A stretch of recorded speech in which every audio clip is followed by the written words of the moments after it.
Hello, dear viewers. Support me by subscribing to my channel and share my video if you like it. And also, make sure you comment your thoughts.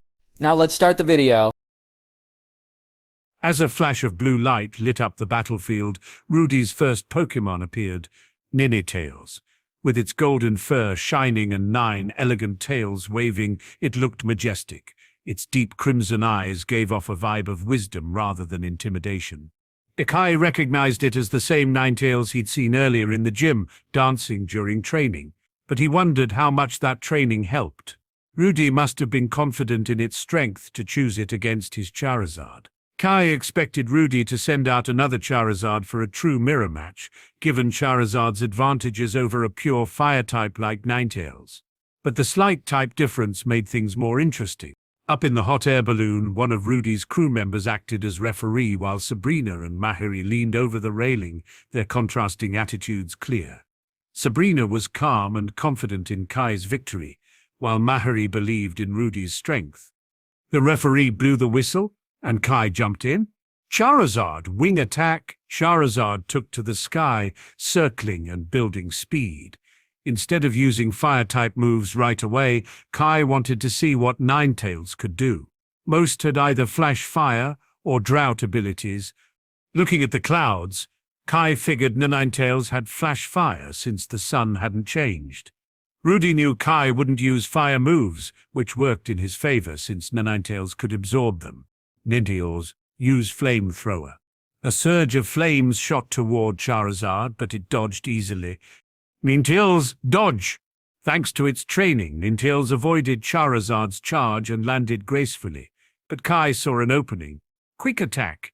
Ninetales zoomed forward, hitting Charizard hard. Before Kai could react, Rudy commanded, Confuse Ray! Ninetales' eyes glowed, sending disorienting energy toward Charizard. Kai knew Charizard could hurt itself if confused. Charizard, Dragon Rage. A burst of blue flames clashed with the confused Ray, creating a massive explosion. When the smoke cleared, Charizard used Air Slash, hitting Ninetales directly. Ninetales, get up! Rudy shouted, but Charizard dove in for the finishing move. Charizard, Seismic Toss. It grabbed Ninetales and soared high, causing Mari to gasp in shock. Sabrina simply watched, knowing what was coming. With a sudden twist, they plummeted to the ground with a loud boom. Ninetales lay motionless, while Charizard stood strong. Rudy couldn't believe his Ninetales had been defeated so quickly. The referee announced, Ninetales is unable to battle. The winner is Kai. Not bad, Rudy muttered, recalling his Pokémon. He realized he had underestimated Kai's Charizard, but the match was best 2 out of 3, so he still had a chance. All right, let's move on to the second round, Rudy said, smirking. Oh, and you can't use the same Pokémon twice. Your Charizard is out. Kai shrugged it off. He had strong Pokémon left. After recalling Charizard, he tossed out a Pokéball. Jolteon, let's go. Rudy grinned, knowing Kai would pick Jolteon after yesterday's trial. Yes, Electabuzz. Mahi cheered, believing her brother would win this time. Sabrina raised an eyebrow. Strongest in the world, huh? Mari nodded. Of course. He'll win. Sabrina's expression turned serious. You're wrong, your brother will lose again. Mahari looked uneasy but didn't want to believe it. Suddenly, Electabuzz was sent rolling across the ground, struggling to get up. What? Mari gasped. My brother lost again? The referee announced, Electabuzz is unable to battle. The challenger wins. Kai looked at Rudy, who was tense. He asked, Do you still want to continue? I've already won. Rudy didn't want to admit defeat. He tossed a gym badge to Kai. You win. But doesn't it feel disappointing to leave before facing my strongest Pokémon? Kai saw through Rudy's attempt to save face. Fine, one more match. Rudy sent out Starmie, breaking his own rules. Kai released Gardevoir. It's a psychic type against psychic type, he said casually. Rudy realized he had to go all out. Starmie water gun. Gardevoir blocked the attack with a psychic barrier. Rudy clicked his tongue, knowing psychic types were troublesome. Enough playing around. Let's dance. Rudy shouted, and music blasted from the hot air balloon. Mahari cheered as Rudy danced, and Starmie spun along. Kai was taken aback. What? Then Rudy shouted, Starmie, Thunderbolt. Kai quickly ordered, Gardevoir, teleport. Gardevoir vanished just before the thunderbolt struck the water, sending electric currents everywhere. Now it was Kai's turn. Gardevoir, magical leaves. The leaves hit Starmie hard, disarming voice. Starmie staggered. End it, dazzling gleam. A burst of light engulfed the battlefield. The referee announced, Starmie is unable to battle. The challenger wins. Rudy stood frozen, realizing he had lost 3 times. He sighed and tossed the gym badge to Kai. You win. Kai caught it, but Rudy walked away without another word. As Kai admired the spike shell badge, Sabrina suddenly leaped off the hot air balloon. Is she insane? Everyone shouted. Kai whistled for Charizard and caught her mid-air. Now that you've got the badge, Sabrina said, shall we move on? Kai smirked. Of course. Let's head to the next gym. With Charizard soaring away, they left Trevita Island behind and continued their journey northward. Their next stop, the final Orange League gym, Kumquat Gym, located on Kumquat Island, the northernmost point of the Orange Archipelago. It was a long journey from Trevita Island, taking at least a full day and night of flying, even with Charizard's speed. They would also pass over Shamuti Island again, but Kai was in no rush. After his recent battles, a break sounded perfect. As Charizard soared through the sky, the sea breeze felt refreshing against Kai's face. Hours passed, and the sun began to set. His legs were getting numb from sitting. All right, let's stop for the night. Find a place to land, he said. Charizard growled in acknowledgement and began descending. A small island came into view, covered in dense forest, and a coastal town bathed in the warm hues of sunset. Looks populated, Sabrina noted. Yeah, that means a real bed and a hot shower, Kai replied, grinning. Sabrina chuckled. Much better than sleeping in a tent. Upon entering the town, Kai noticed an odd sight. Bog Pokémon everywhere. Trainers walked with Caterpie, Pinsea, Butterfree, and Scyther. Even wild bug types flitted about. This place looks like a bug-type paradise, he remarked. Sabrina frowned. Too many bug Pokémon. Kai smirked, enjoying her discomfort. He shifted his focus back to the lively town, which was well kept with brightly colored buildings and smooth streets. After asking around, they learned they were on Merkott Island, famous for its bug types. Sabrina wasn't impressed. Great, she muttered. At the hotel, the receptionist greeted them. Welcome. Will you be staying for the night? Yay, Kai replied. 1 room or 2. Sabrina was about to say 2, but Kai interrupted. Just 1. She raised an eyebrow, but Kai shrugged. Getting 2 rooms is a waste. 1 room means we can afford a better suite. Sabrina sighed but didn't argue. The receptionist quickly processed their booking, and Kai led the way to their room, grinning. That night, under the moonlight, Kai got exactly what he wanted. The next morning, Kai woke up late, the sun already high in the sky. He blinked groggily and noticed the bed was empty. Across the room, Sabrina was dressed and enjoying breakfast, her Pokégear screen still lit. Did I wake you? She asked. Nah, just slept too well, he replied, joining her. You look deep in thought. Who called you? The Pokémon Association chairman, she said, gesturing to her Pokégear. Kai's expression hardened. He wants you back in Saffron City, doesn't he? Sabrina nodded. He insists I should oversee the gym. But your dad is managing it, right? Why do they want you back? Because they don't feel safe unless I'm there. Kai frowned. So they don't trust your father? Sabrina's expression turned cold. They only care about strength. Since I defeated my father to become gym leader, they see me as the stronger option. But you refused, right? Yeah. Kai felt relieved, but uneasy. He didn't want her to leave. After everything they'd been through, he couldn't imagine being apart from her. Yet he knew one day she might have to return. After breakfast, they left the hotel but decided to explore the forest first. Maybe they'd find a rare bugum Pokémon worth catching. As they approached the edge of the forest, Kai felt a thrill of anticipation while Sabrina muttered, "If a bug of Pokémon touches me, I will burn this entire forest down."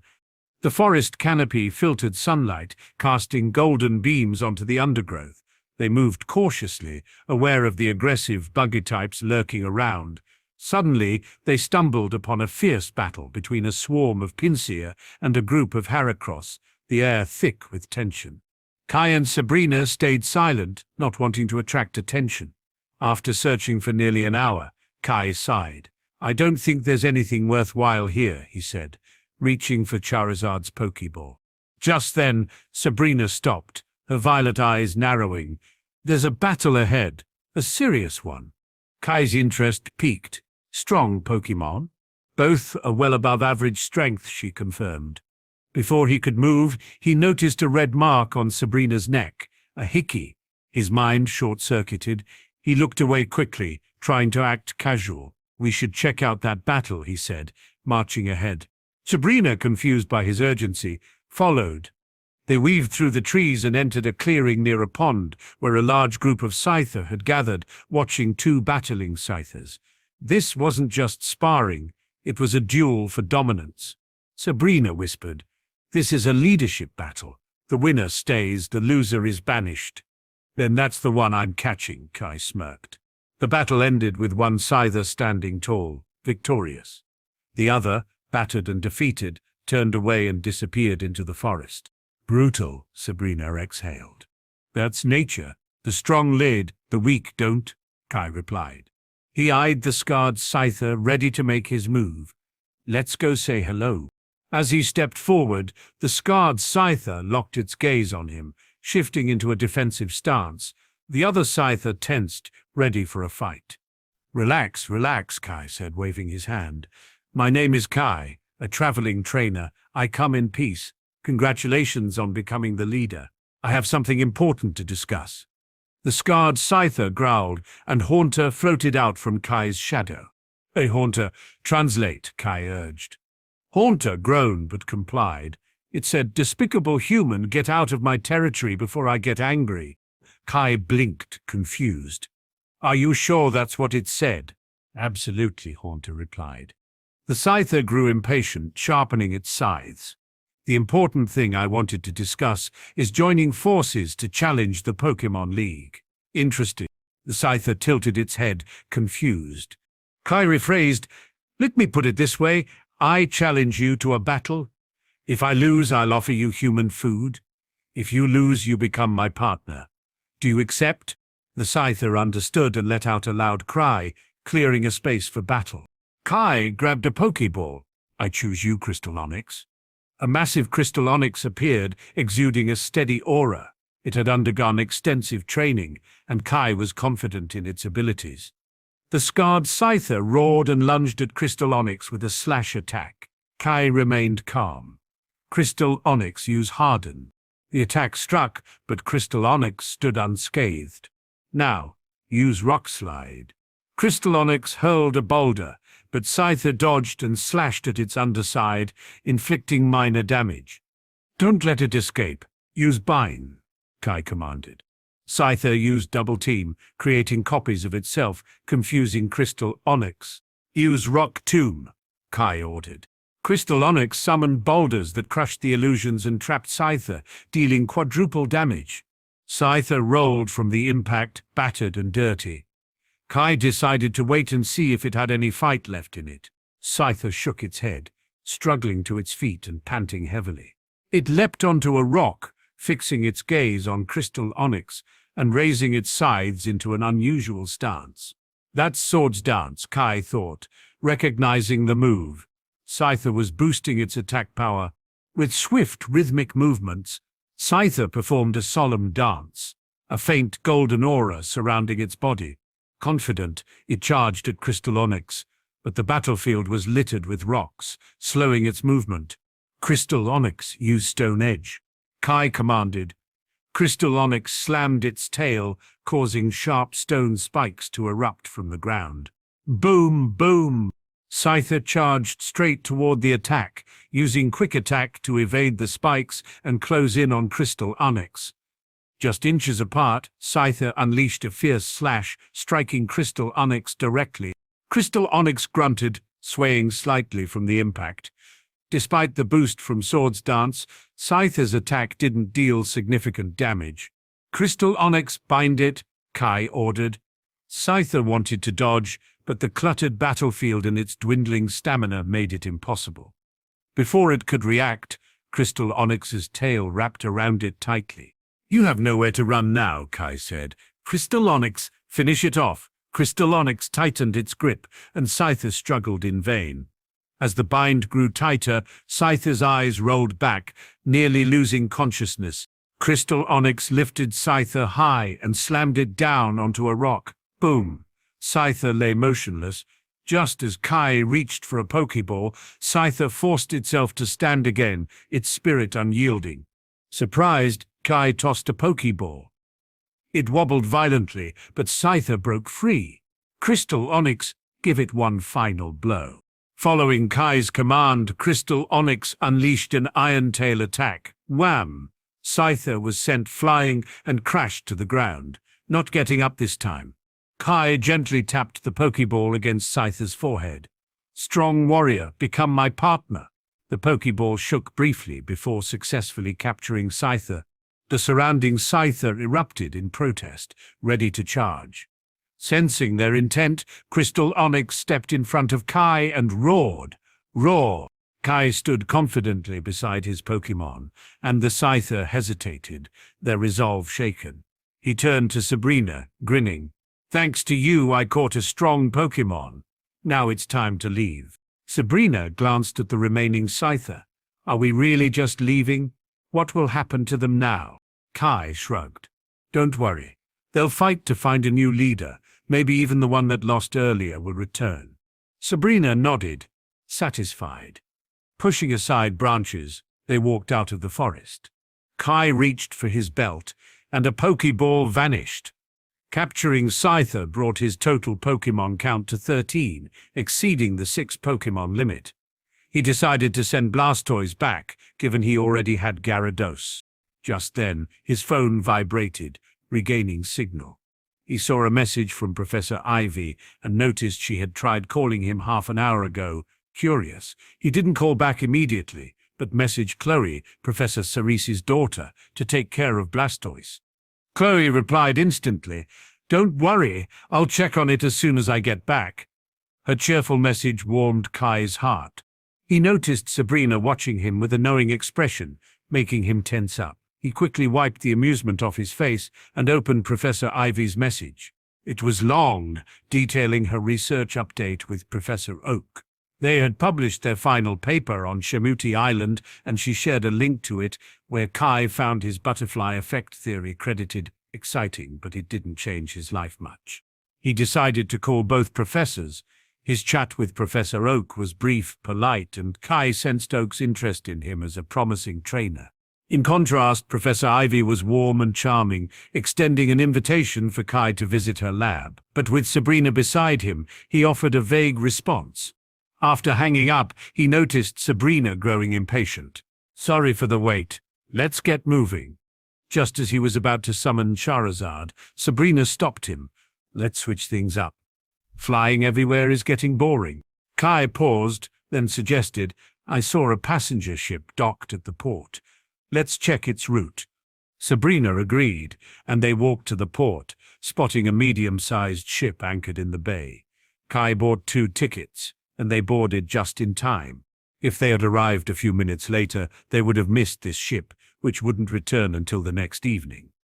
Above them, bird Pokémon soared toward the bug forest, searching for food or hunting bug types. As Kai ascended the gangway, he surveyed the ship. It wasn't huge, more like a short-distance cruise ship between the Orange Islands, but the luxury was impressive. Crystal chandeliers cast a golden glow, and the walls were adorned with elegant decor, with a rich red carpet leading to the main cabin. The Orange Islands really are a tourist hotspot, Kai mused, admiring the Kingdra-shaped handrails. He turned to Sabrina with a grin. Choosing the ship over Charizard was a smart move. Sabrina rolled her eyes. "Seriously, I suggested this. Do you need to sound so proud?" After dropping off their bags in their suite, they headed to the dining area. Their relationship had evolved beyond needing separate sleeping arrangements. They were comfortable sharing a bed. As they walked through the ship's corridors, Kai appreciated the relaxing sea travel. While flying would have been quicker, the plush seats, gourmet meals, and lack of harsh winds made for a pleasant journey.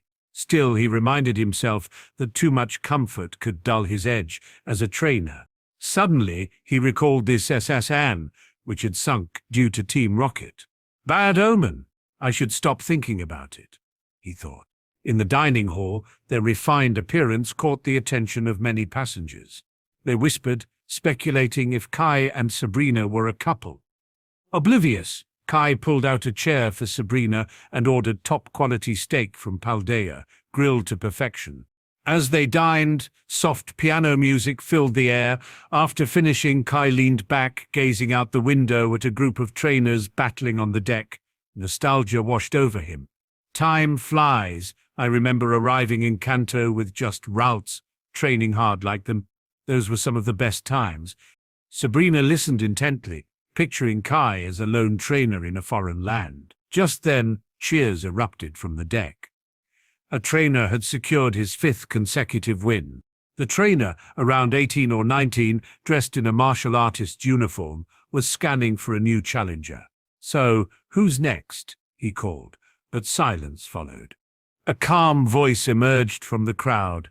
If no one else wants to step up, I'll take you on.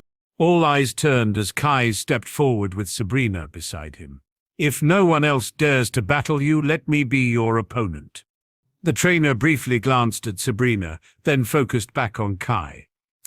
No matter how beautiful a woman is, nothing beats Pokémon battles. Kai noted the trainer's self-control, impressed by his focus. The trainer introduced himself. I'm Tad. What's your name? Kai, he replied. You're not from the Orange Islands, are you? Correct, Tad said proudly. I came from Johto to challenge the Orange League. Honestly, the gym leaders here aren't impressive at all. I've already earned 2 gym badges in just a few days. Many spectators frowned at Tad's words, but his skill was undeniable. Kai smirked. For once, I agree. The Orange Island gym system is a joke. They waste time on non-battle challenges instead of real combat. Tad seemed pleased by Kai's directness. Kai glanced at Tad's Slowking, which had just secured his 5-win streak. Are you using Slowking? I'll switch, Tad replied, folding his arms. You don't look easy, and Slowking's tired. I'll use a different Pokémon. Let's keep it fair. Send out our Pokémon at the same time, Kai suggested. A blind battle? Sounds fun, Tad grinned, recalling Slowking. Kai considered his options carefully. Since they were on a ship, he needed a lighter, agile Pokémon. After deciding, both trainers threw their Pokéballs. Go, Jolteon. Go, Poliwrath. Kai raised an eyebrow. Electric against water? Looks like I got lucky. You're not wrong, Tad laughed. Didn't expect you to send out a Jolteon. Guess I drew the short stick. Despite the type disadvantage, Tad remained confident. Poliwrath is my ace. I like battling at a disadvantage. Kai noticed the championship belt Poliwrath wore. That belt, Tad smirked. This is from the Pokémon fighting tournament in Johto. Poliwrath and I fought hard to win first place. Kai admired the belt, having always wanted to participate in such tournaments. As the Pokémon took their battle stances, tension filled the deck, and the crowd murmured, debating who would win. Battle begins, a sailor shouted, signaling the start of the match. Before commands were issued, both Pokémon charged forward. Kai quickly formulated a strategy. Poliwrath was strong, but had a double weakness to electric moves. Jolteon, keep your distance. Use Thunder Shock. Jolt. At his command, Jolteon skidded to a stop, ready for battle. Instead of closing the gap, Jolteon circled Poliwrath, keeping a safe distance while preparing to strike. Sparks flickered in its spiky fur before a burst of electricity shot toward Poliwrath. Poliwrath had no chance to dodge the thunder shock. Faced with the threat, Tad ordered a counterattack. A chilling ice beam shot from Poliwrath's mouth, colliding with the Thunder Shock. Shh! The two attacks clashed mid-air, but Thunder Shock shattered into sparks, and the Ice Beam continued toward Jolteon.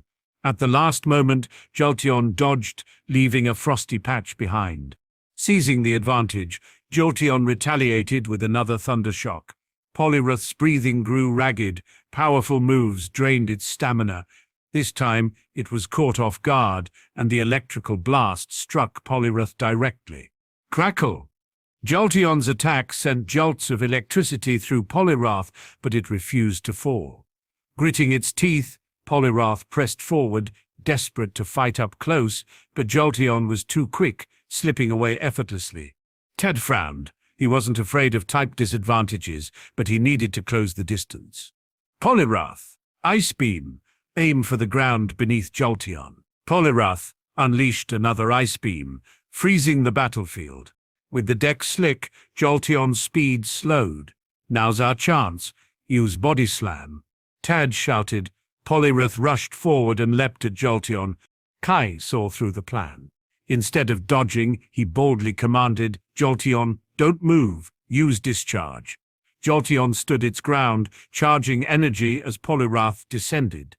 Just before impact, a massive surge of electricity exploded outward. Zap! At the same moment, Poliwrath's Body Slam connected, creating a shockwave that forced onlookers to shield their eyes.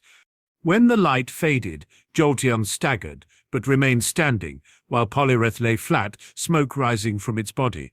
Just when everyone thought it was over, Poliwrath trembled and slowly pushed itself back up. The crowd gasped at its willpower. Even Kai was taken aback. Despite the electric attack, Poliwrath refused to give up. But this was getting dangerous. Tad didn't call off the battle.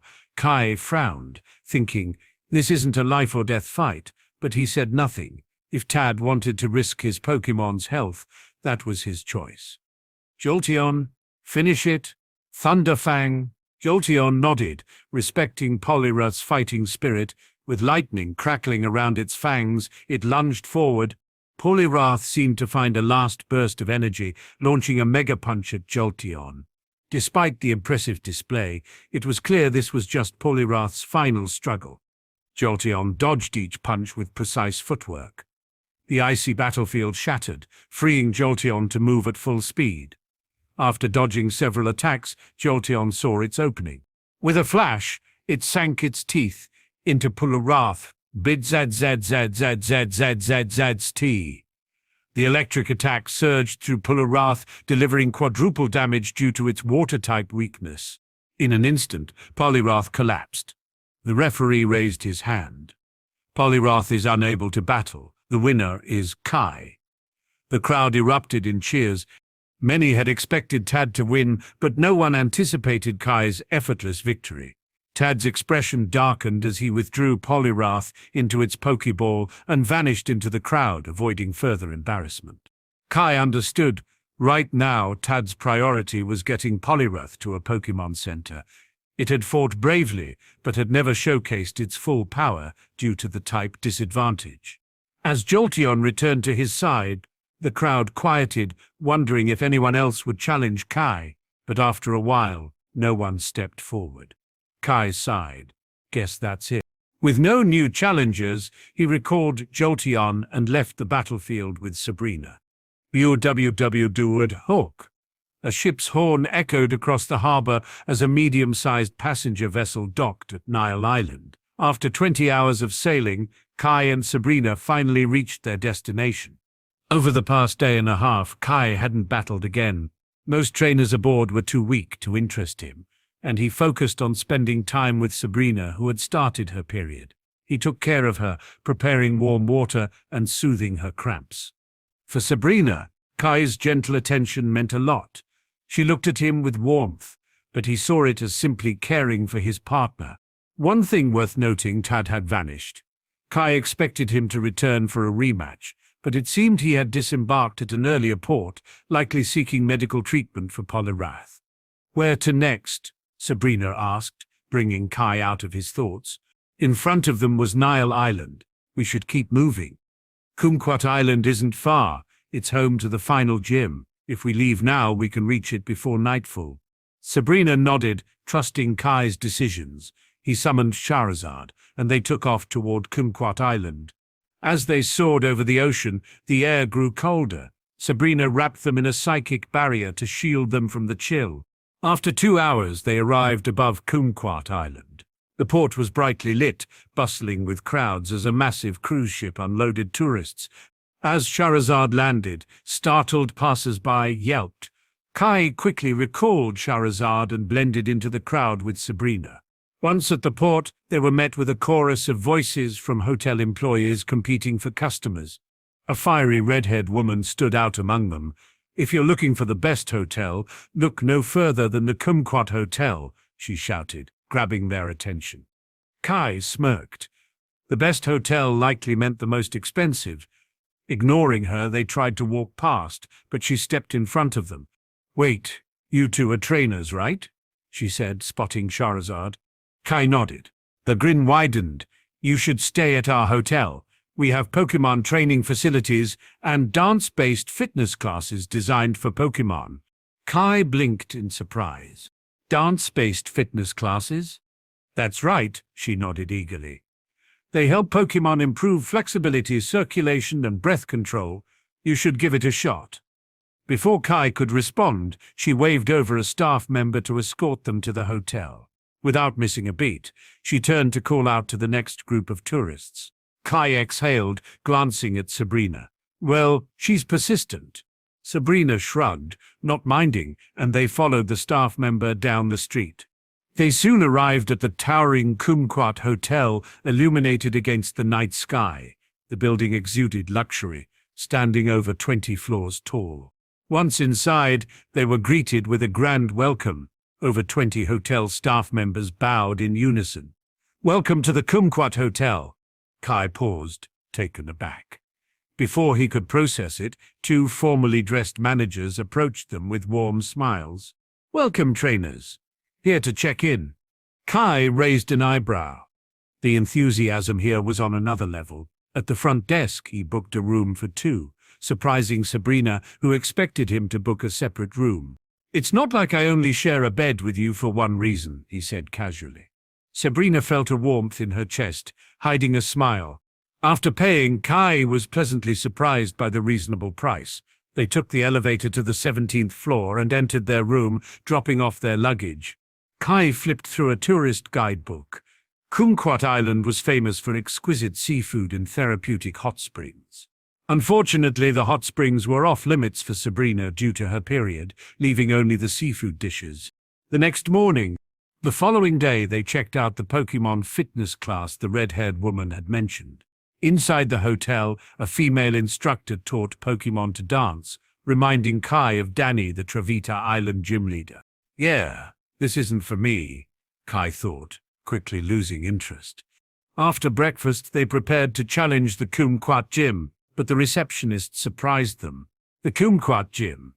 It's actually inside this hotel." Kai blinked. Wait, what? This was the first time he'd heard of a gym being part of a hotel.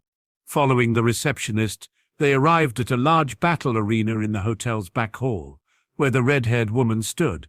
"So you're the gym leader, huh?" Kai recognized her instantly.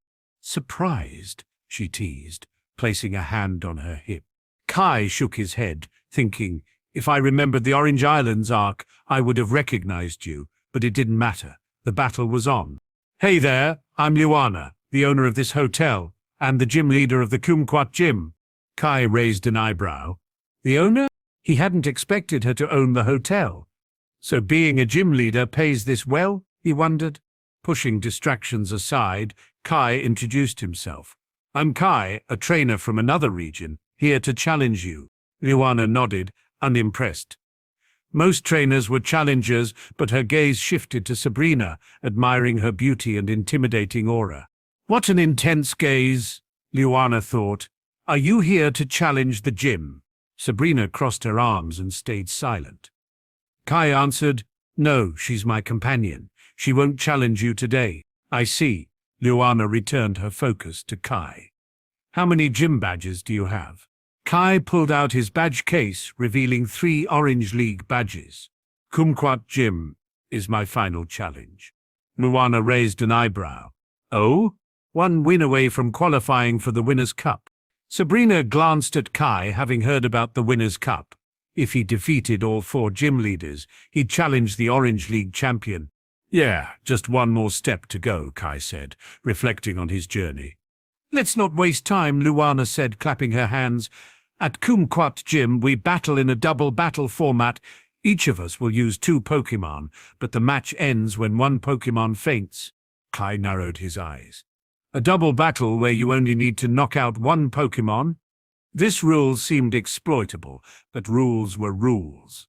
All right, no problem. Let's get started. The referee announced, the Kumquat Gym Challenge begins.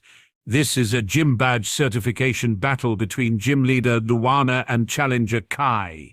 Kai scanned the battlefield. This was the most professional gym battle he'd faced in the Orange Archipelago. The arena felt like a real stadium. Suddenly, spectators from the hotel's upper floors began to arrive, taking their seats. Looks like we have an audience, Kai noted. Unlike most gyms, tourists were allowed to watch battles here. Have you chosen your Pokémon? Luana called out. Kai focused on the battle. Luana tossed out 2 Pokéballs. These are my Pokémon. Alakazam and Marowak appeared. Kai studied her choices. Alakazam, a psychic type, and Marowak, a ground type. Does she have a strategy with these 2? Regardless, he wouldn't underestimate them. After a moment, he chose his Pokémon. Let's go, Charizard and Scyther. Charizard, his strongest Pokémon, and Scyther, his newest catch, appeared. Luana narrowed her eyes. 2 flying types? Kai's plan was simple. He wanted Charizard to mentor Scyther, but coincidentally, Scyther had an advantage against Alakazam. The referee stepped back. Both sides are ready. Begin. As the battle started, Luana shifted into battle mode. Alakazam, Marowak, show them what we're capable of. Alakazam and Marowak charged at Charizard and Scyther. Kai commanded, Charizard, dodge Alakazam's attack. Charizard took to the air, evading Alakazam's confusion. Meanwhile, Scyther and Marowak clashed, their attacks creating sparks. Alakazam quickly targeted Scyther with a Psybeam, striking it down, but Charizard retaliated, scorching Alakazam. Both sides took damage, but the battle turned chaotic. Kai knew he needed to adjust.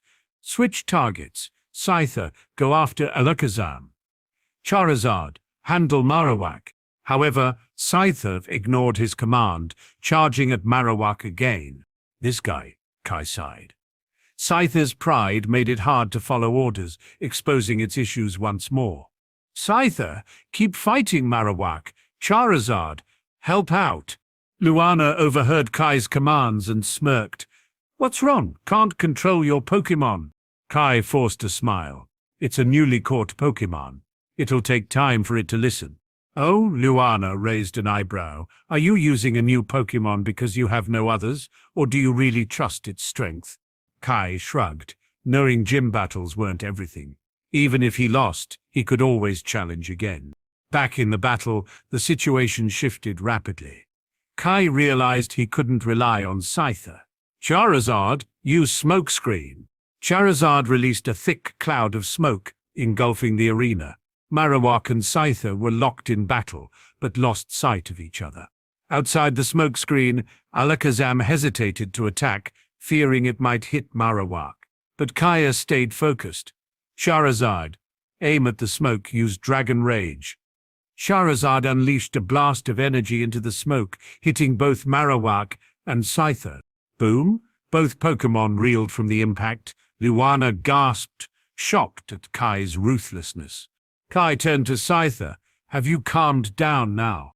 The surprise attack stunned Scyther, and it nodded. Good. Switch targets and go after Alakazam. Scyther charged at Alakazam while Marowak tried to follow but was blocked by Charizard.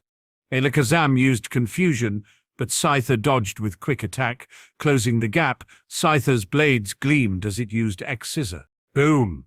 The attack struck Alakazam hard. Ugh! Alakazam cried out. Luana shouted, Get out of there, quick! Alakazam teleported to safety, but Scyther was relentless, charging again. Alakazam used confusion, but Scyther dodged and closed in. Luana grew frustrated. Alakazam used reflect. Alakazam created a barrier just as Scyther attacked. Despite the shield, the X-Scissor struck true, causing Alakazam to reel in pain. Luana thought, what is with this Scyther? Does it need to be beaten to perform? Determined, she called, Marowak, help Alakazam. Marowak tried to rush over, but was blocked by Charizard. Marowak used Double Edge. Luana urged. Marowak charged, but Charizard effortlessly dodged. Good. Keep it occupied, Kai said, turning back to Scyther. Finish off Alakazam. Use Fury Cutter. Scyther slashed rapidly, landing several hits. Alakazam collapsed. The referee raised his hand. Alakazam is unable to battle. Victory goes to the challenger, Kai. Kai sighed in relief. This battle had been exhausting, requiring constant focus, but he had won. As he recalled his Pokémon, he felt sympathy for Alakazam. It might have nightmares of Scyther chasing it down. Luana approached, returning to her lively self. Congratulations, you beat me with a disobedient Scyther. Impressive, Kai replied. Your Alakazam and Marowak were well trained. I just got lucky. Here's your reward, the Jade Star badge. She handed him the badge, shaped like a grey conch shell. As they turned to leave, Luana called, Wait, something else. Kai asked. Luana hesitated. After the Orange League, you'll travel to other regions, right? Yes, Kai nodded. I plan to head to Johto next. Could you do me a favor? Kai exchanged glances with Sabrina. Sure, if we can help. My son, Travis, left on a journey last year with a Pikachu. I haven't heard from him, and I'm worried. Kai raised an eyebrow. You want me to help find him? Yes. If you see him, tell him to come home. Kai thought for a moment. Got it? If I run into him, I'll tell him. Luana looked relieved. He's stubborn, so if he refuses, at least convince him to call me. I'll do what I can, Kai nodded, but the world is big. I can't guarantee I'll find him. Luana smiled. You both aim for the Silver Conference in Johto, so there's a good chance you'll meet. He's competing too? Kai was surprised. All right, I'll keep an eye out. Leaving Kumquat Island, Kai and Sabrina mounted Charizard, heading for Pomelo Island, the Orange League's headquarters. As they soared above the sea, Kai sighed. Time flies. My journey through the Orange Islands is almost over. With one arm around Sabrina, he absent-mindedly let his hand wander until she swatted it away. You sound like you don't want to leave, she said, rolling her eyes. Of course. The sunshine, scenery, it's a great place to travel, but most importantly, I want to spend more time with you. Sabrina smiled softly, leaning back against him, her heart warming at his words. Scyther was clearly too caught up in the fight, so Kai had to change his strategy. Instead of focusing on Alakazam, he shifted his attention. For Sabrina, the Orange Islands held special memories. It was where her bond with Kai deepened. They enjoyed a quiet moment until Sabrina suddenly pointed down at the ocean. Look, isn't that Ash? Ash? Kai followed her gaze and spotted a small dot on the water. As they descended, he realized it was Ash, Misty, and Tracy on a Lapras, heading toward Kumquat Island. Hey, Ash, Misty, Kai called. They looked up, excitement lighting up their faces. Kai, Misty waved. Once Charizard and Lapras were level, Kai jumped onto Lapras's back. Where are you guys headed? We're going to Kumquat Island for my next gym battle, Ash grinned. Wow, you already have 3 gym badges. Kai nodded. Did you get your 4th badge? Ash asked eagerly. Idiot, isn't it obvious? Misty interrupted. Kai is stronger than you. He's coming from Kumquat Island. Ash laughed sheepishly as he realized his mistake. Kai smiled. I've reached the final stage. Now I'm challenging the ultimate boss. Ash sighed, feeling frustrated. No matter how hard I try, I'm still behind you. There's no rush, Kai reassured him. A few days' difference doesn't matter. Meanwhile, Tracy was crouched at the edge of Lapras, filling a glass bottle with seawater. "What are you doing?" Misty asked. "Collecting samples," Tracy replied. "I'm a Pokémon watcher. Studying seawater is part of my job." Suddenly, Pikachu perked up, pointing toward the ocean. Everyone looked down to see a massive shadow approaching. Before they could react, a submarine surfaced with a splash. An elderly man with a bushy mustache emerged, full of energy and excitement. He began pulling out gadgets, measuring the wind and checking signals. "Ah, you young ones, be careful," he warned, catching them off guard. "Huh? Careful of what?" Ash blinked. The old man ignored them, mumbling about conditions being good and something coming soon. "What's coming? Who is this guy?" Misty whispered. The ocean began to churn violently, and suddenly a massive school of Magikarp burst from the water. "Magikarp!" Ash exclaimed. Tens of thousands of them swam in one direction, seemingly guided by an unseen force. Kai realized the old man's warning. This was an unstoppable tidal wave of Magikarp. Falling into that chaos would be disastrous. Lapras trembled in fear. Sensing its distress, Ash patted Lapras to calm it. The old man, unfazed, lifted his binoculars and laughed. "Target confirmed. Initiating tracking sequence." He shut the submarine hatch and dove back under the water. "What was that about?" Misty huffed. Tracy looked thoughtful. "Wait a second. That direction." He pulled out a map and pointed to a small island. "The Magikarp are heading to Rind Island." "Rind Island?" Ash asked, intrigued. Tracy explained, "It's a small, uninhabited island. My grandparents mentioned it." Ash's eyes sparkled. "We should check it out." Misty and Tracy agreed. Kai glanced at Sabrina, who was following on Charizard. "I'll go with them for now." Sabrina nodded. As Lapras changed course toward Rind Island, the journey was rough, navigating through the chaotic sea of Magikarp. Ash and his friends excitedly theorized about the migration, while Kai quietly listened. This always happened when Ash was around, unexpected events, but Kai didn't mind. Travel was about adventure and surprises. After 10 minutes, Rind Island appeared on the horizon, lush and isolated. The Magikarp swam into a river mouth, disappearing into the island's interior. Kai spotted the submarine docked in a calm bay. The scientist must have gone to the island. "What now?" Ash asked. Kai jumped onto solid ground. "We're going in." Once everyone disembarked, they followed the river upstream, where thousands of Magikarp surged forward, turning the river into a sea of red. "Whoa! I've never seen anything like this," Misty marveled. Kai snapped pictures, reminded of real fish migrations. Suddenly, the scientist from earlier appeared, somehow behind them, carrying a stack of crates. "When did he get there?" Misty whispered. The old man handed out equipment, stuffing boxes into their arms without a word. "Hey! What are you doing?" Ash protested, struggling with a giant box. The scientist ignored him, heading deeper into the forest. "Go where exactly?" they asked, exchanging bewildered glances. Reluctantly, they followed him. "Old man, at least tell us what's going on," Ash called. But the scientist kept walking. Misty sighed. "Seriously, what is this?"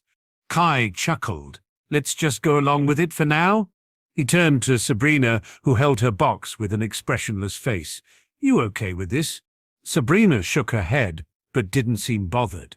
The path steepened as they ascended the small mountain at the island's center. The ground turned rugged, and the river's current intensified. Yet the Magikarp swam upstream relentlessly.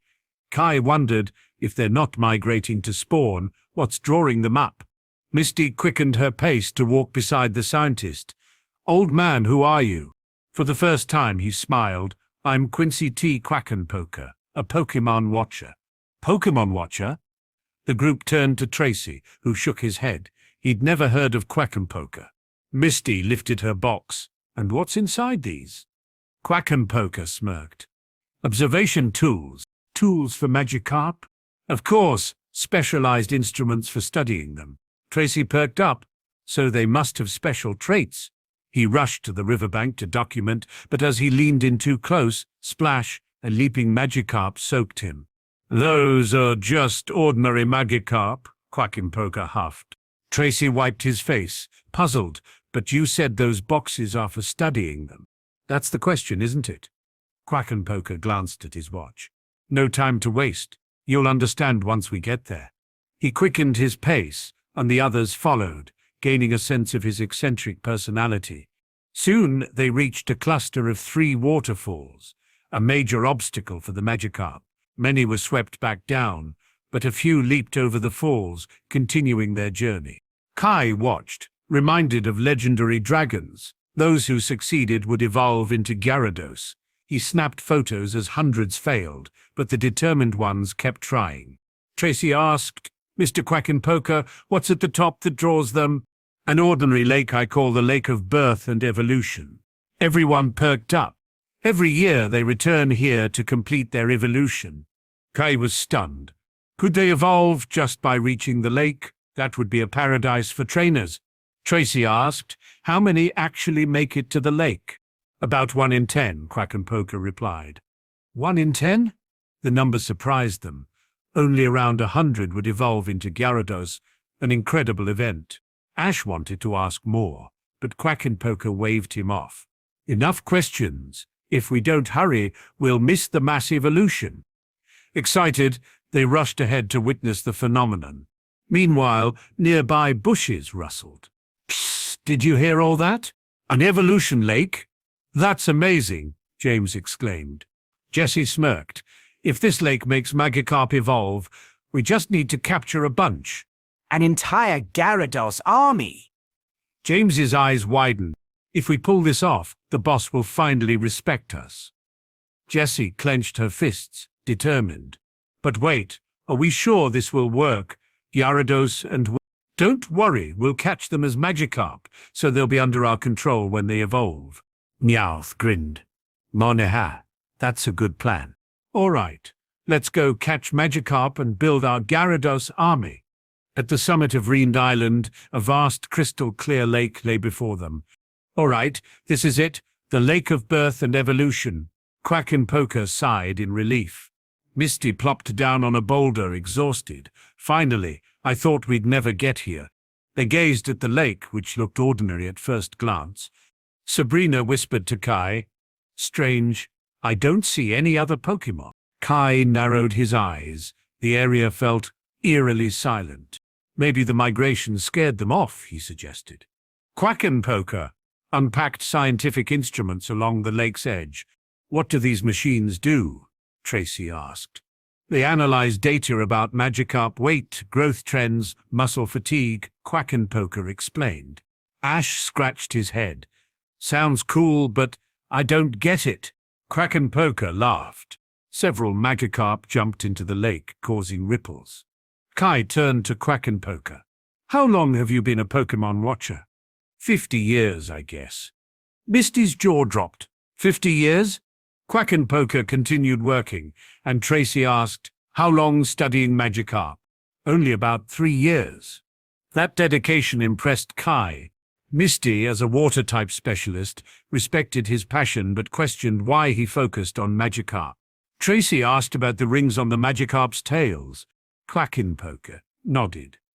"I put them there to track the Magikarp over time. Red means they left Reimagined Island a year ago, blue means 2 years. Yellow meant they had left 3 years ago." "Wait," Ash said, tilting his head. "You're saying all these Magikarp were born here?" "Exactly," Quackenpoker confirmed. Reimagined Island is their birthplace. They hatch here, then head into the ocean to grow, but they always return once a year. Kai noted this unique migratory pattern of the Magikarp from the Orange Archipelago. As the sun set, casting long shadows over the lake, more Magikarp arrived, but none had evolved yet. Quackenpoker sighed. "Not good. Their numbers are lower than expected. Looks like we're camping here overnight." Tracy asked, intrigued, "So the number of Magikarp affects their evolution?" "Yes. The lake's energy strengthens with more Magikarp. If too few arrive, we might have to wait until tomorrow." As night fell, the group split up to prepare. Quackenpoker monitored the Magikarp, while Ash and Misty collected firewood. Tracy prepared dinner, and Kai and Sabrina set up tents. Dinner was curry rice and fruit salad, with fresh fruit gathered nearby. Quackenpoker was pleasantly surprised. I was expecting instant noodles, not this feast. Kai enjoyed the meal, but thought Tracy's cooking wasn't quite up to Brock's standard. As they ate and chatted, the warm atmosphere made the meal even better. After dinner, Misty brewed hot tea. Quackenpoker turned to Tracy, grinning. You're a Pokémon watcher, aren't you? Tracy blinked. Wait, how did you know? Never underestimate an experienced observer. I noticed your sketchbook and binoculars. Tracy laughed, realizing he hadn't been hiding his identity. Quackenpoker's demeanor softened as he praised Tracy's notes. As the night wore on, more Magikarp arrived, but still not enough for mass evolution. Quackenpoker frowned. Looks like we'll have to camp here overnight. It was past 10 p.m. and Ash and the others were getting drowsy. Quackenpoker insisted on keeping watch, saying, "This is my research. I can't trust anyone else." Reluctantly, they accepted his decision. After washing up, Kai and Sabrina retreated to their tent, while Ash and Tracy rolled out their sleeping bags near the fire. Misty stood outside, staring at Kai and Sabrina's tent, feeling uneasy. Why are they sharing a tent? A realization hit her. Are they a couple? Before she could think further, she marched into Kai's tent. Inside, Kai was spreading out blankets, and Sabrina was in her sleepwear. Misty! Kai blinked. Misty forced a smile. Hey, Kai, it's kinda cold outside. Can I sleep in your tent tonight? Kai chuckled. You're already inside. There's plenty of room. Misty settled in, excitement bubbling. She hadn't spent much time alone with Kai since the Indigo League. As she chatted happily, Sabrina pulled out headphones, tuning them out. Misty expressed how much she missed Kai, recalling a dream about their hot springs trip. Kai felt awkward, but played dumb. Outside, a gentle breeze rustled the tent. Eventually, Misty laid down, smiling as she drifted off. Kai sighed with relief. Handling Misty could be challenging. Deep into the night, the campground was quiet. Quackenpoker remained awake, sipping strong tea to stay alert. Suddenly, splash! A disturbance in the lake snapped him to attention. His heart raced. Had the Magikarp begun their mass evolution? Grabbing his binoculars, he rushed to the lake. Inside the tent, Kai stirred as a low humming grew louder. Frustrated, he switched on his lamp. 3 a.m. He looked down and froze. Misty was curled against him, wrapped in his blanket. How did this happen? He quickly released her, hoping she wouldn't wake. But Misty stirred. Kai, what's wrong? She shivered, realizing her pajama buttons were undone. With a gasp, she covered herself. Kai cleared his throat. Just going outside to check something. Misty frowned but flopped back down, too tired to think. Sabrina woke up, noticing Kai getting dressed. What's happening? Not sure. Something's going on outside, Kai replied.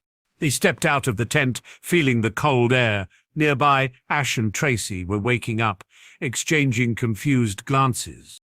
At the lake, Quackenpoker stood serious, gripping his binoculars. Something was happening. Misty pulled her jacket tighter. Mr. Quackenpoker, is this the Magikarp evolving? Quackenpoker hesitated. In theory, but this disturbance is different. Suddenly, splash! A giant Magikarp erupted from the water, shining eyes illuminating the shore. Everyone froze. Ash gasped. What kind of Magikarp is that? But Kai recognized it immediately. It wasn't a Magikarp. It was a submarine. The scales were metal plating, and the glowing eyes were spotlights with a bright red R stamped on it. Team Rocket, Misty muttered. Not them again, Ash groaned. Quackenpoker looked confused. Who are they? They're crooks trying to steal Pokémon. Before anyone could explain, a booming voice came from the submarine. Since you asked, we shall magnanimously answer. Kai's stomach dropped. To protect the world from devastation, to unite all peoples within our nation, to denounce the evils of truth and love, to extend our reach to the stars above. Jesse, James, Team Rocket, blasting off at the speed of light. Surrender now or prepare to fight. Meowth, that's right, Kai sighed, picturing their ridiculous poses inside the submarine. You guys again, Ash shouted. What are you doing here? A mocking laugh echoed from the speakers. To assemble our mighty Gyarados army, of course, Jessie declared. James added, once we succeed, Team Rocket will be unstoppable. The world will tremble at our power. Mahaha. Gyarados army! Tracy's eyes widened. So you're the reason the Magikarp haven't evolved yet? You've been messing with their migration. Don't make it sound so bad, James scoffed. This island isn't protected. We caught these Magikarp fair and square. Kai narrowed his eyes. The number of Magikarp in the lake did seem lower. You really took them. Quackenpoker's voice trembled with rage. Release those Magikarp immediately. Meowth sneered. Mind your own business. Hand over your Pokémon and Pikachu, and maybe we'll let you go. Kai shook his head. Team Rocket never gave up, no matter how many times they lost. It was almost impressive. Quackenpoker refused to back down. If you don't return the Magikarp, I'll call the authorities. Jessie, James, and Meowth burst into laughter. Oh, that's rich, Jessie cackled. By the time they get here, we'll be long gone. Kai knew the police wouldn't help. They had to stop Team Rocket themselves. He turned to Quackenpoker, placing a hand on his shoulder. Forget them, we take them down ourselves. Quackenpoker hesitated, clearly distressed about the Magikarp, but the submarine extended a large mechanical net, capturing more struggling Magikarp. Quackenpoker couldn't take it anymore. Please, you have to stop them. Save the Magikarp. You don't even have to ask, Ash declared, flipping his hat backward. Let's go, Pikachu. Thunderbolt that sub. We're helping too, Misty and Tracy chimed in. Misty sent out Starmie, using it as a platform for Pikachu. Tracy released Maril, eager to join the fight. Kai nodded. Charizard, let's go. Charizard took to the skies, flames flickering. Quackenpoker frowned. These Pokémon seem too small to fight a machine like that. Don't worry, Tracy said, smiling. Pikachu, Maril, and Starmie are stronger than they look. Pikachu launched a thunderbolt, Starmie spun toward the sub, and Maril charged in with tackle. Attacks slammed into the submarine, echoing across the lake. Inside the cockpit, alarms blared. They're stronger than expected, Jessie exclaimed. James winced. Even with our upgrades, we're still getting shaken up? Seeing their tactics failing, Team Rocket activated a new feature. The submarine extended mechanical arms, swiping at Pikachu and Maril, who dodged easily. Kai frowned, realizing they'd upgraded. Inside the sub, Meowth's frustration peaked.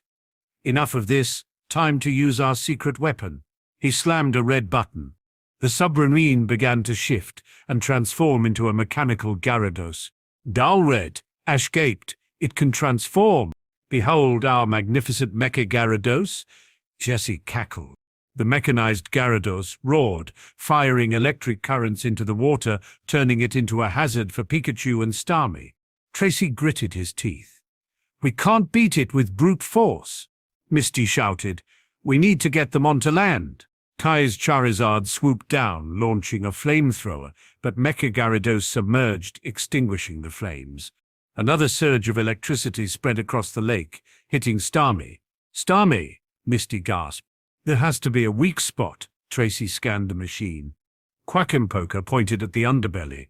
That section looks bloated, probably where they're holding the captured Magikarp. If we break it open, they'll be forced to release them. That's our target, Kai agreed. All right, everyone attack the lower section, Misty commanded. The group nodded. Charizard, use Flamethrower. Pikachu, use Thunderbolt. Starmie, use Swift. Maril, use Bubble Beam. The four Pokémon unleashed their attacks in unison. Boom! The Mecha Gyarados' armor shattered, revealing its interior. Kaboom! The Mecha Gyarados exploded violently, blasting Team Rocket into the night sky. Looks like we're blasting off again. As Ash and the others breathed a sigh of relief, the containment unit inside the Mecha Gyarados ruptured, triggering a chain reaction. Hundreds of Magikarp rained down, twisting midair. Uh-oh, Quackenpoker paled. If the Magikarp are too injured, it could disrupt their evolution cycle. Fortunately, they hadn't taken direct damage. Then brilliant pillars of light erupted from the lake, illuminating the night sky. "They're finally evolving," Quackenpoker exclaimed. Ash, Misty, and Tracy watched in awe as every beam signaled a Magikarp evolving into a Gyarados.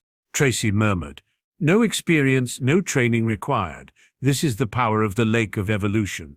But Kai noticed something off. The newly evolved Gyarados emerged, their expressions twisted with fury. "Kai," Misty's voice shook. "Why do they look so angry?" Kai sighed. "Think about it. They just struggled up waterfalls, got captured, blasted into the air, and crash-landed." The Gyarados horde turned their burning gazes toward them. "Oh no," Tracy muttered. "They've locked onto us." Ash paled. "Are they blaming us for what Team Rocket did?" The Gyarados reared back their heads. "Move!" Misty screamed. "They're using Hyper Beam." Kai grabbed Sabrina's wrist, yanking Misty along as they sprinted away. The roars of the enraged Gyarados echoed as their hyper beams unleashed, engulfing the camp in destruction. Kai clenched his teeth. "We have to stop them before they destroy everything." The hyper beams tore through the campsite, obliterating everything. With a flick of her wrist, Sabrina conjured a psychic barrier, shielding the group from the shockwave. Misty nearly lost her balance, but Kai caught her just in time. Nearby, Ash spat out sand, shocked at the massive crater left behind. This is insane," Tracy murmured. Misty trembled. They changed the entire landscape. Kai exhaled slowly. "That was way too close. If Sabrina hadn't reacted, we'd be toast." As the dust settled, Kai glanced at their scattered gear, relieved that nothing was completely destroyed. Meanwhile, the Gyarados horde swam toward the shore, eyes still burning with rage. Quackenpoker fiddled with his equipment, oblivious to the danger. Kai sighed. Of course, he's more worried about his research than his own life. At this point, there was no choice but to fight. Kai and Ash stepped in front of Quackenpoker, forming a protective line against the approaching Gyarados. Their Pokémon instinctively formed a defensive circle around them. The air was tense, and every second brought the battle closer. Ash gritted his teeth and called out, "Gyarados, listen. We're not your enemies. Team Rocket captured you." But the Gyarados were beyond reasoning. One bared its fangs and growled, a clear warning. They were about to attack. Kai's expression hardened. "All units engage." With that command, Charizard, Pikachu, Starmie, Marill, and the rest surged into battle. A clash erupted between the trainer's Pokémon and the rampaging Gyarados horde. Charizard. "Use Flamethrower." Pikachu. "Thunderbolt." Marill, Bubble Beam. Attacks flew in all directions. Water, electricity, fire, and psychic energy collided in chaos.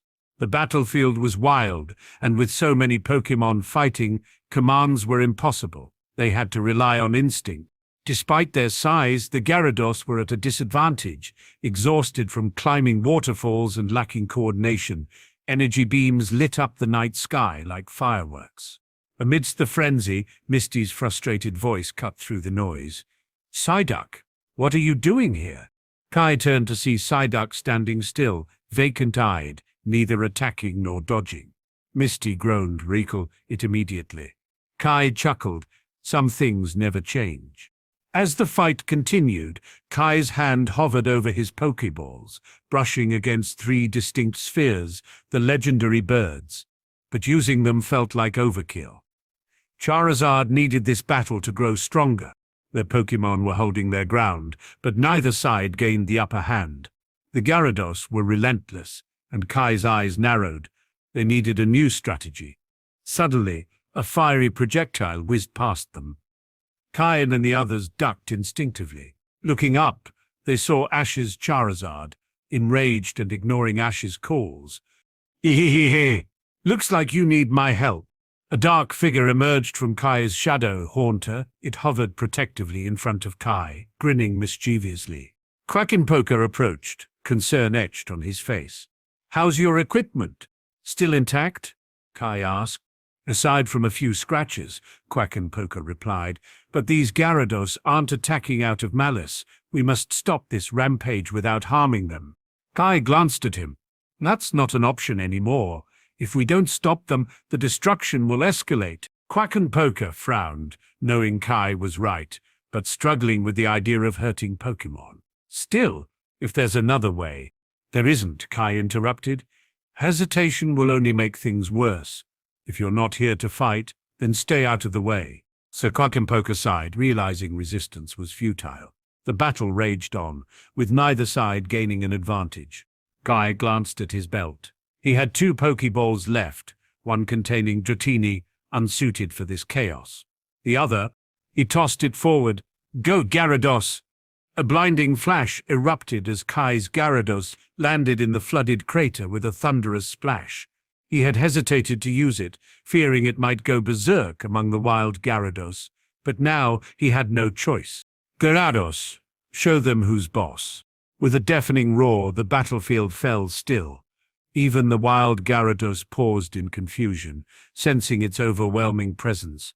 With dawn breaking, Kai's Gyarados looked mythical, a force that commanded both fear and respect. It lunged at the nearest wild Gyarados, sinking its fangs into its neck. Roar! The wild Gyarados shrieked, but Kai's Gyarados dodged its counterattack and slammed its tail into its face, sending it crashing into the water. Without missing a beat, Kai's Gyarados rushed at another target, ramming into it like a torpedo. Each attack landed with brutal efficiency, toppling opponents one after another. It was a massacre. Ash and the others watched in stunned silence. Kai's Gyarados wasn't just fighting, it was dominating. Ash swallowed hard. That Gyarados, it's a monster. Misty, though in awe, sparkled with admiration. Of course it is. That's the Gyarados that helped Kai win the Indigo League. Quackenpoker rushed forward, horrified. Kai, stop this. Your Gyarados is going too far. Kai didn't respond immediately. He was taken aback by how much his Gyarados had grown. Your Gyarados is too strong. If this keeps up. I'm not recalling it yet, Kai said flatly. Quackenpoker stiffened. But the fight's almost over, Kai replied. He wasn't letting Gyarados run wild. He was observing, testing its limits. Kai had called out, Gyarados, the rest are all yours. No, Quackenpoker gasped, stepping forward but freezing in place as a cold chill swept over him.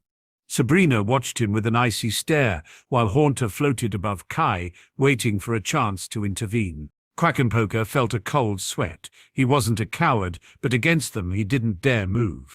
Meanwhile, Kai's Gyarados charged forward. Only 10 wild Gyarados remained, now focused on Kai's Gyarados. The wild Gyarados let out a deafening cry, their rage intensifying, but Kai's Gyarados roared back, shaking the air with its defiance. The wild Gyarados charged, and the lake erupted into chaos. Water exploded in geysers as they lunged and snapped with jagged fangs.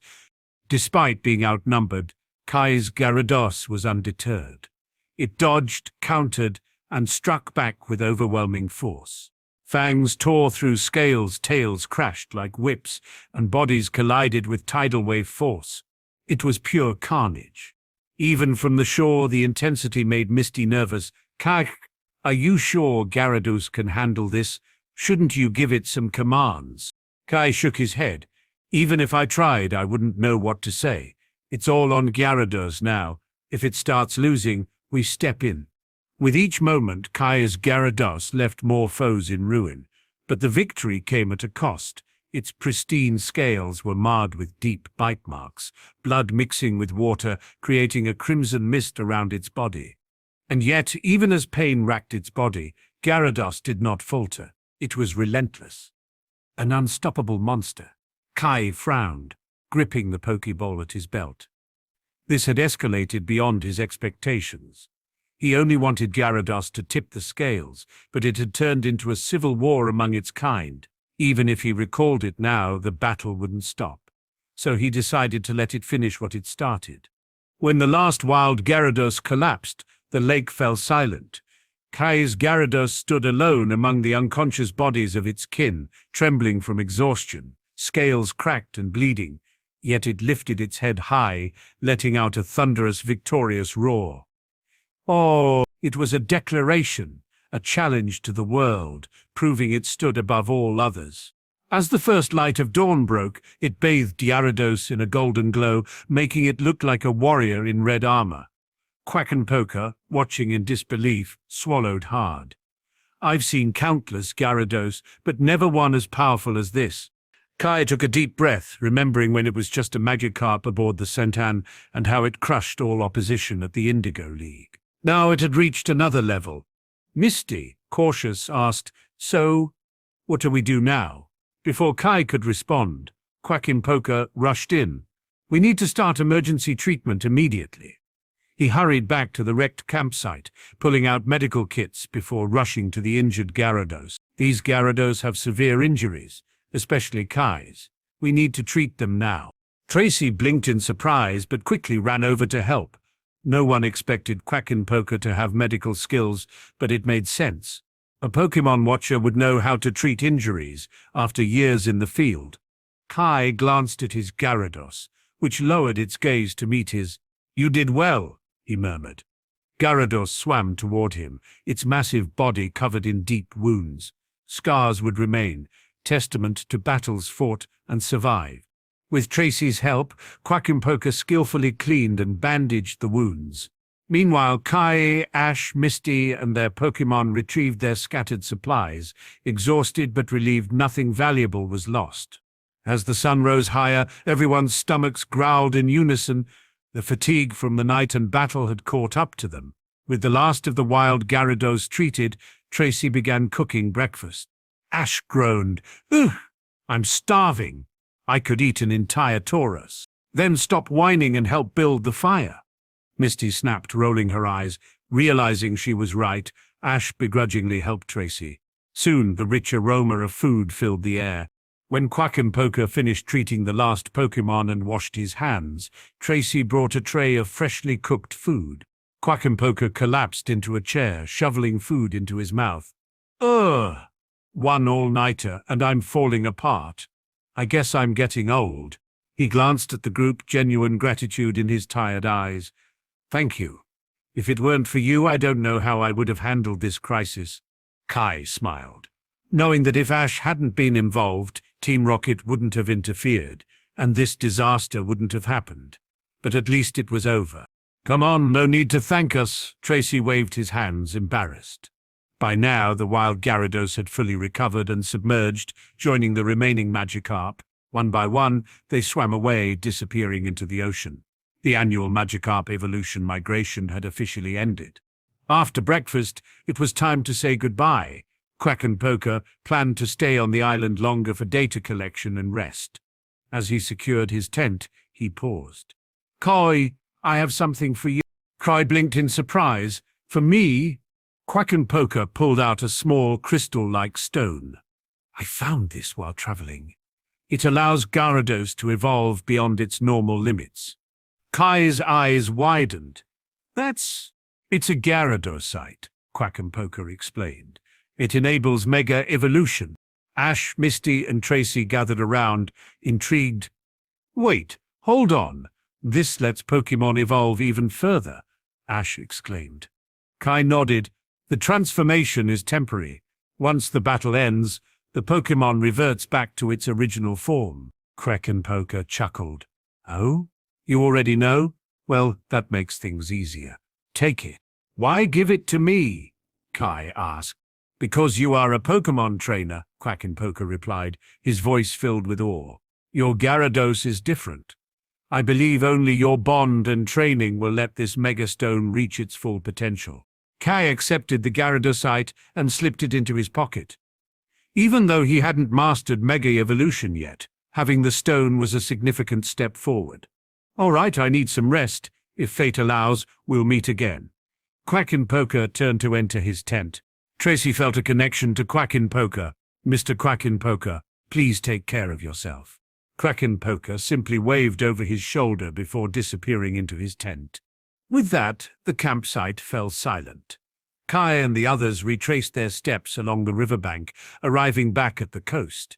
The Gyarados and Magikarp had long since disappeared, and it was time to part ways. Misty looked reluctant, gazing at Kai with affection and hesitation. Just then, Ash interrupted. Kai, I'm heading straight to challenge Luana. I'll catch up to you soon. Before Kai could react, Misty hammered her fist onto Ash's head. I did too. What was that for? Misty gritted her teeth. Nothing. My hand just itched, felt like hitting you. Watching them bicker, Kai smiled at the familiar sight. Relax, Ash, he chuckled. Traveling isn't a race. Take it step by step. But you're a champion, Kai. I have to aim to be like you, Ash insisted. Misty scoffed. Please, you'll never catch up to Kai. Give up already. Kai laughed softly, looking toward the horizon. The Indigo League wasn't that tough. I only won because I never faced a truly strong opponent. He turned back to Ash. You have potential. Your determination and bond with your Pokémon set you apart. But raw talent alone won't make you a champion. You need to refine your strategy, anticipate moves, and master adaptability. Train smarter, not just harder. Pay attention to your Pokémon. They're your partners. A true champion fights to grow, evolve, and inspire. If you unlock your full potential, maybe you will be the next champion. Huh? Ash blinked, pointing at himself. Kai nodded firmly. The moment he said this, everyone looked at him in shock. That was a huge statement. After all, Ash's best result had been top 16 in the Indigo League, while Kai had claimed the championship. They couldn't understand why Kai had such faith in Ash's future. But Ash, he was trembling, not with fear, but excitement. Kai, his voice quivered, fists tightening. I swear I won't let you down. I'll work harder than ever. Someday I'll become the trainer you believe I can be. Kai smiled warmly. I believe in you, but don't rush. Take every step carefully. He patted Ash's shoulder and looked skyward, signaling Charizard to descend. As he and Sabrina climbed onto Charizard's back, Kai cast one last look at the group. All right, time for us to go. Safe travels, guys. Until next time. Before anyone could respond, he tapped his heel. Whoosh! With a powerful flap, Charizard shot into the sky, shrinking into the distance. On the beach, Ash and Misty watched in silence, their emotions different but both feeling a fire ignited in their hearts. Pomelo Island, the heart of the Orange League. Pomelo Island is a small, remote gem in the northwestern Orange Islands, home to the Orange League headquarters and the Winners' Cup Stadium. After hours of flight, Charizard landed in a dense forest. Kai recalled Charizard and, with Sabrina, headed into town. Instead of going straight to the Orange League headquarters, they checked into a hot springs inn to relax and recharge. The next morning, feeling refreshed, Kai made his way to the Orange League headquarters to register for the challenge. Unlike other Pokémon leagues, the Orange League didn't have a fixed tournament schedule. Trainers with all 4 gym badges had to apply personally to challenge the Winners' Cup. Once registered, Kai presented his badges to a staff member who scanned them and confirmed Kai's identity as the Indigo League champion. The staff member, Carl, the vice president of the Orange League, was thrilled to have a champion challenging them. My apologies, I forgot to introduce myself. I'm Carl, the vice president, he said, shaking Kai's hand. An honor, Kai replied, surprised by Carl's high rank.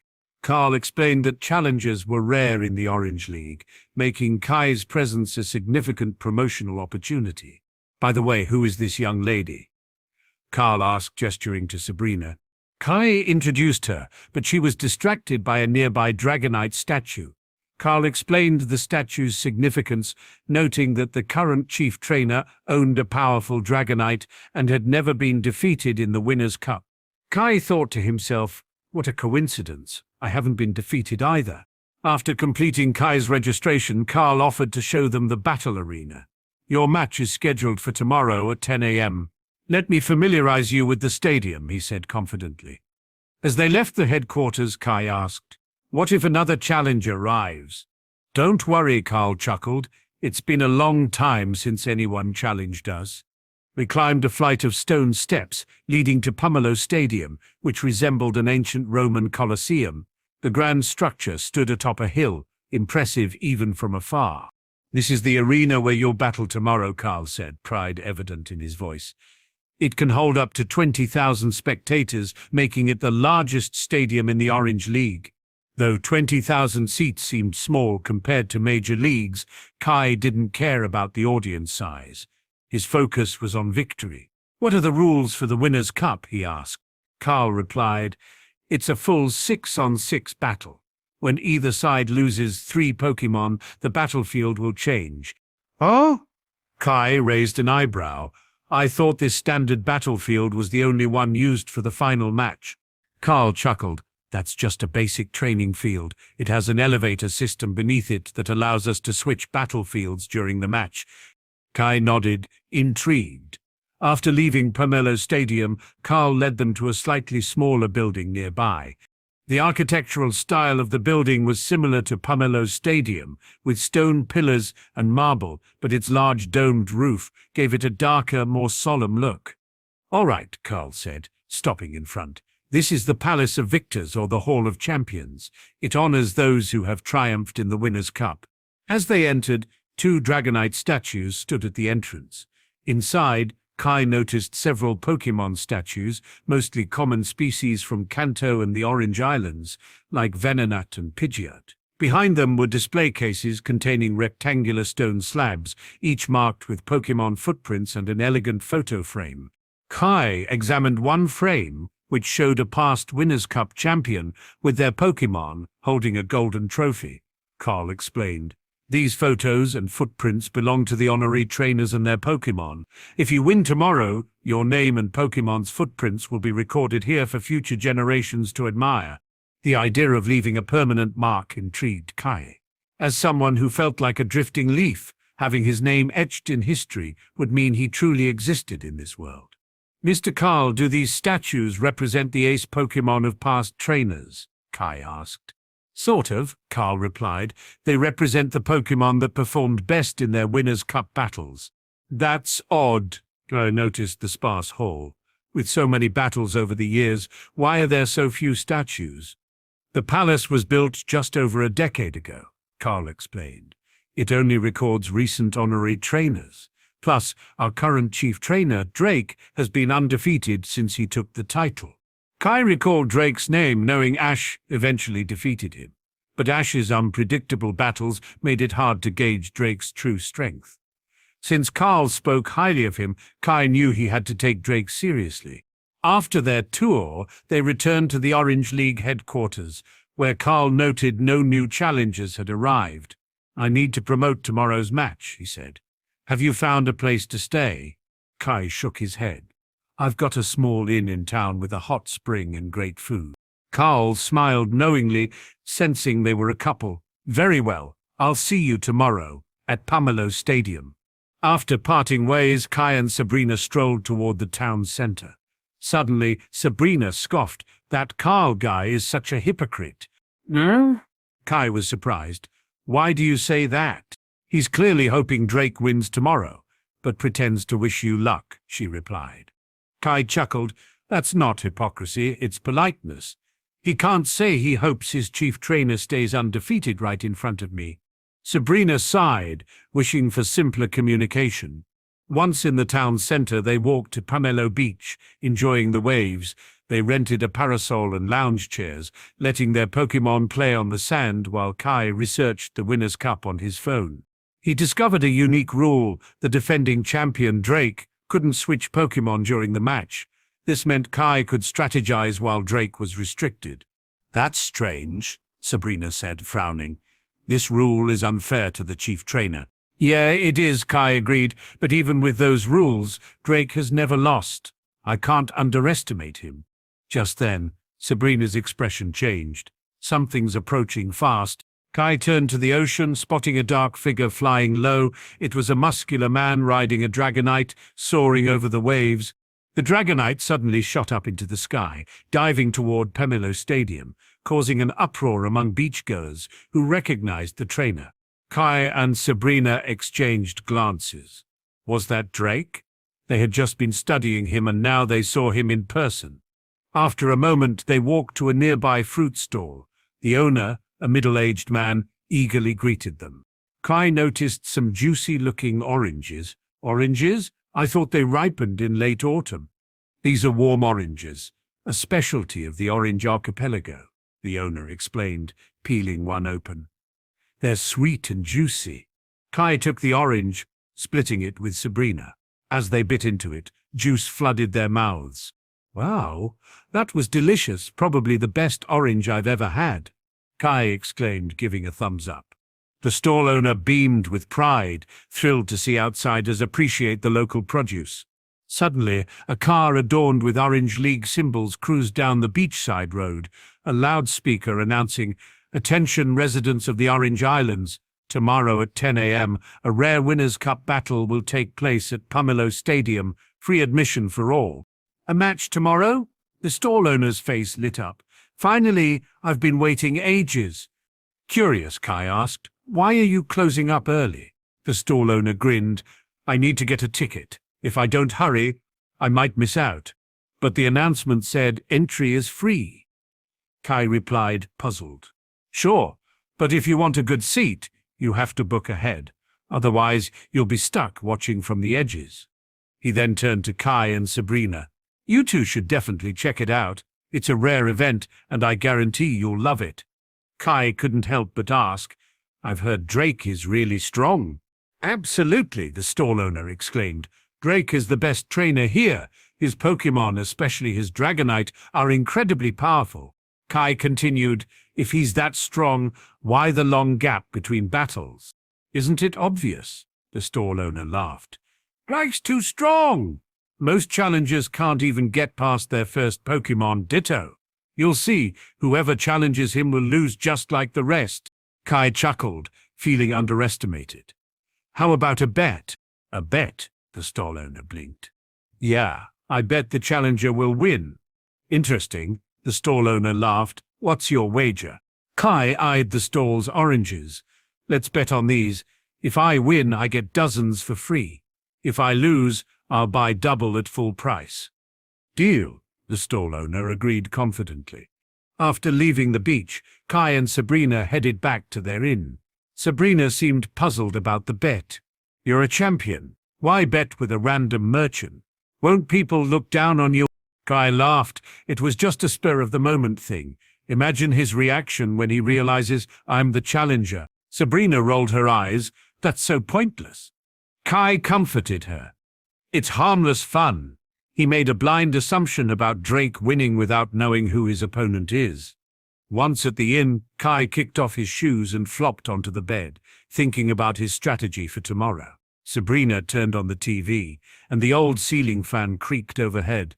Kai had deduced Drake's likely Pokémon Ditto, Onix, Venusaur, Gengar, Electabuzz, and his ace Dragonite. He had to choose carefully from his 8 Pokémon since Dratini was too young and Blastoise was back at the lab. Suddenly, the TV announced tomorrow's battle. A male host said, "Tomorrow at 10 a.m. the Winners' Cup match will take place. Everyone is encouraged to attend."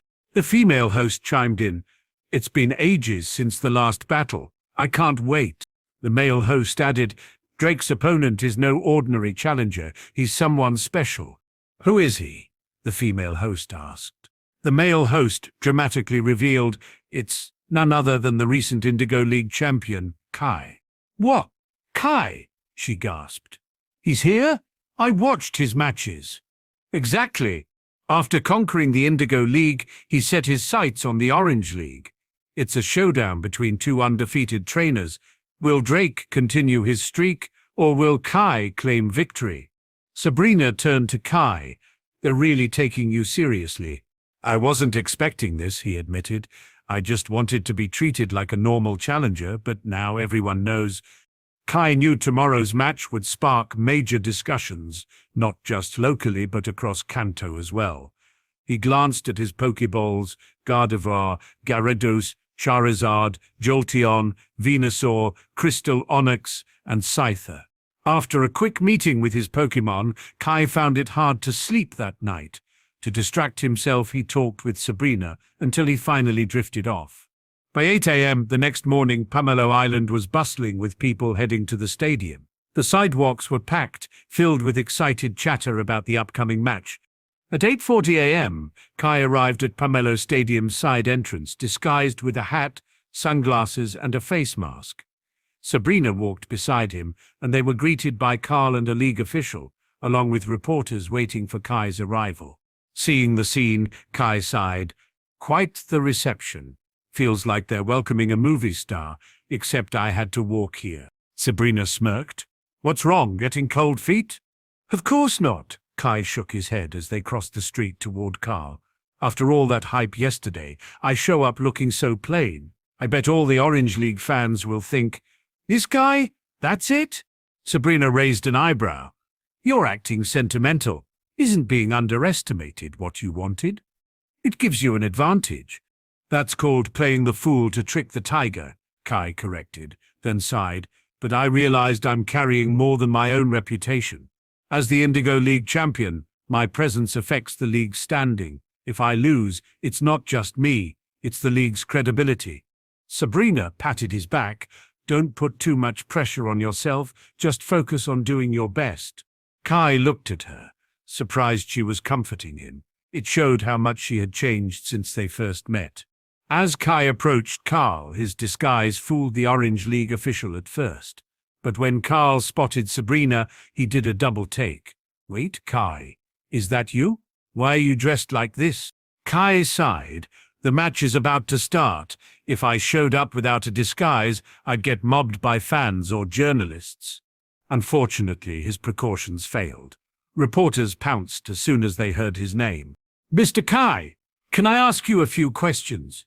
Ignoring them, Kai walked past and stood next to Carl, who sighed internally. He had invited the reporters to build hype, thinking Kai would appreciate the attention. But instead Kai ignored them. Carl signaled the young league official to hold off the reporters and led Kai and Sabrina through the staff entrance into Pomelo Stadium. Inside, Kai met several high-ranking officials, shaking hands and exchanging pleasantries. Finally, Carl brought him to the competitors' lounge. Mr. Kai, you truly are impressive, Carl said. I've never seen someone your age handle themselves so calmly in front of so many executives. Kai waved off the compliment. I've been through similar situations before. As Carl explained match procedures, he suddenly sighed. I've never seen enthusiasm this high. The stadium is packed, and a huge crowd is lingering outside. Ah! Kai chuckled. That proves the Winners' Cup is getting more popular. No, Carl shook his head. This turnout is because of you. Because of me? Kai shrugged. I didn't do anything. Carl sighed, knowing the excitement was due to Kai's reputation. After checking the time, he excused himself. There's still over an hour before the match. We've prepared food and drinks for you. Please rest.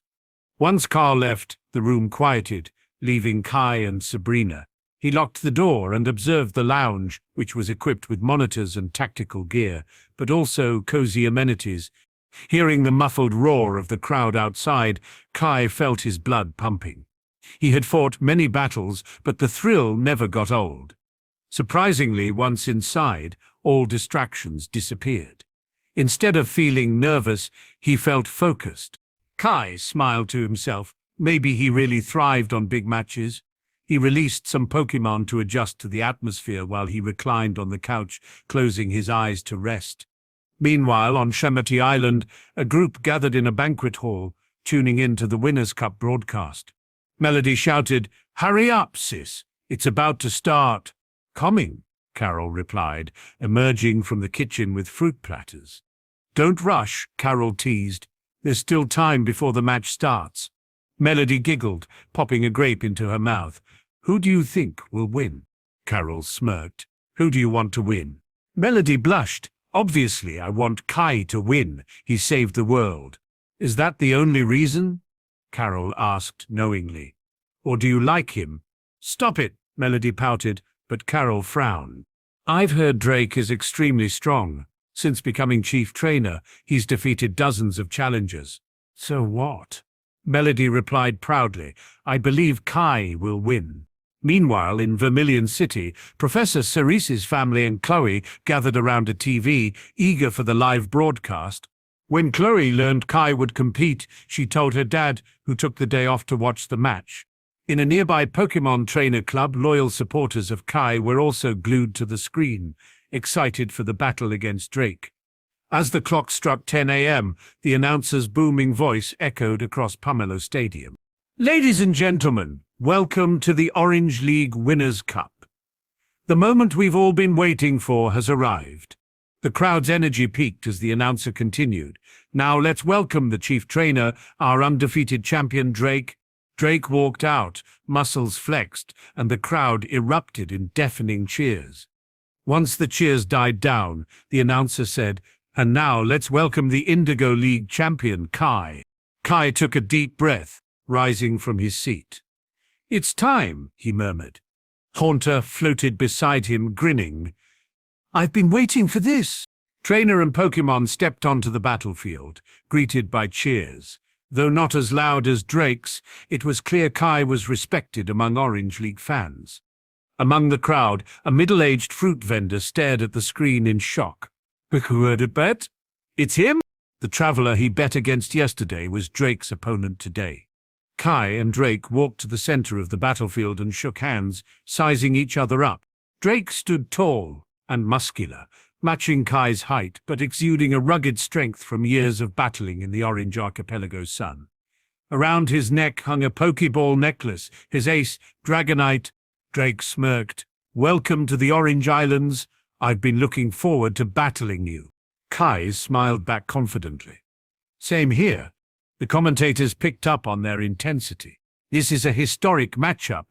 The strongest trainer of the Orange League versus the strongest from the Indigo League. Who will win? In the stands, Drake's fans cheered, sure of his victory, but some female spectators had a different reaction. "Wait, the challenger is kinda really handsome." After their brief exchange, Kai and Drake took their positions. Drake stood on the red side, while Kai took the green side. The battlefield transformed, revealing rocky terrain and a central water pool. As the referee raised the flags, Drake threw his first Pokeball. "Let's go, Ditto." Ditto appeared a small, light purple Pokémon with a jelly-like body. Drake's Ditto has helped him defeat many challengers. How will Kai respond? The announcer boomed. Kai was ready. Ditto's strength lay in its ability to copy opponents, but he had two Pokémon Ditto could never truly replicate. He tossed out his Pokeball. "Let's start strong. Go, Gyarados." The stadium shook as Gyarados roared, silencing the crowd. "It's a shiny," someone gasped. The announcer regained his composure. Kai's Gyarados showed incredible strength in the Indigo League. What will it do today? Gyarados locked eyes with Ditto, causing it to tremble in fear. Hesitating before the battle even begins, Drake noticed Ditto's intimidation. "Ditto, transform now." Ditto complied, morphing into an exact replica of Gyarados. But even in its copied form, Ditto lacked the savage intensity of Kai's Pokémon. The scoreboard lit up, and the referee announced, "Trainers, prepare yourselves." With a sharp motion, the match began. Both Pokémon lunged toward the water pool, where they would have the advantage. Kai commanded, "Gyarados, Hydro Pump." Drake remained calm. Ditto used the same move. Their Hydro Pumps collided, creating a massive explosion of mist. Kai had planned this distraction. "Gyarados, charge in. Use Aqua Tail." Gyarados rushed forward, tail swirling with water. Drake mirrored the move. Ditto, Aqua Tail. The two Gyarados collided mid-air, sending waves crashing. "Incredible," the announcer exclaimed.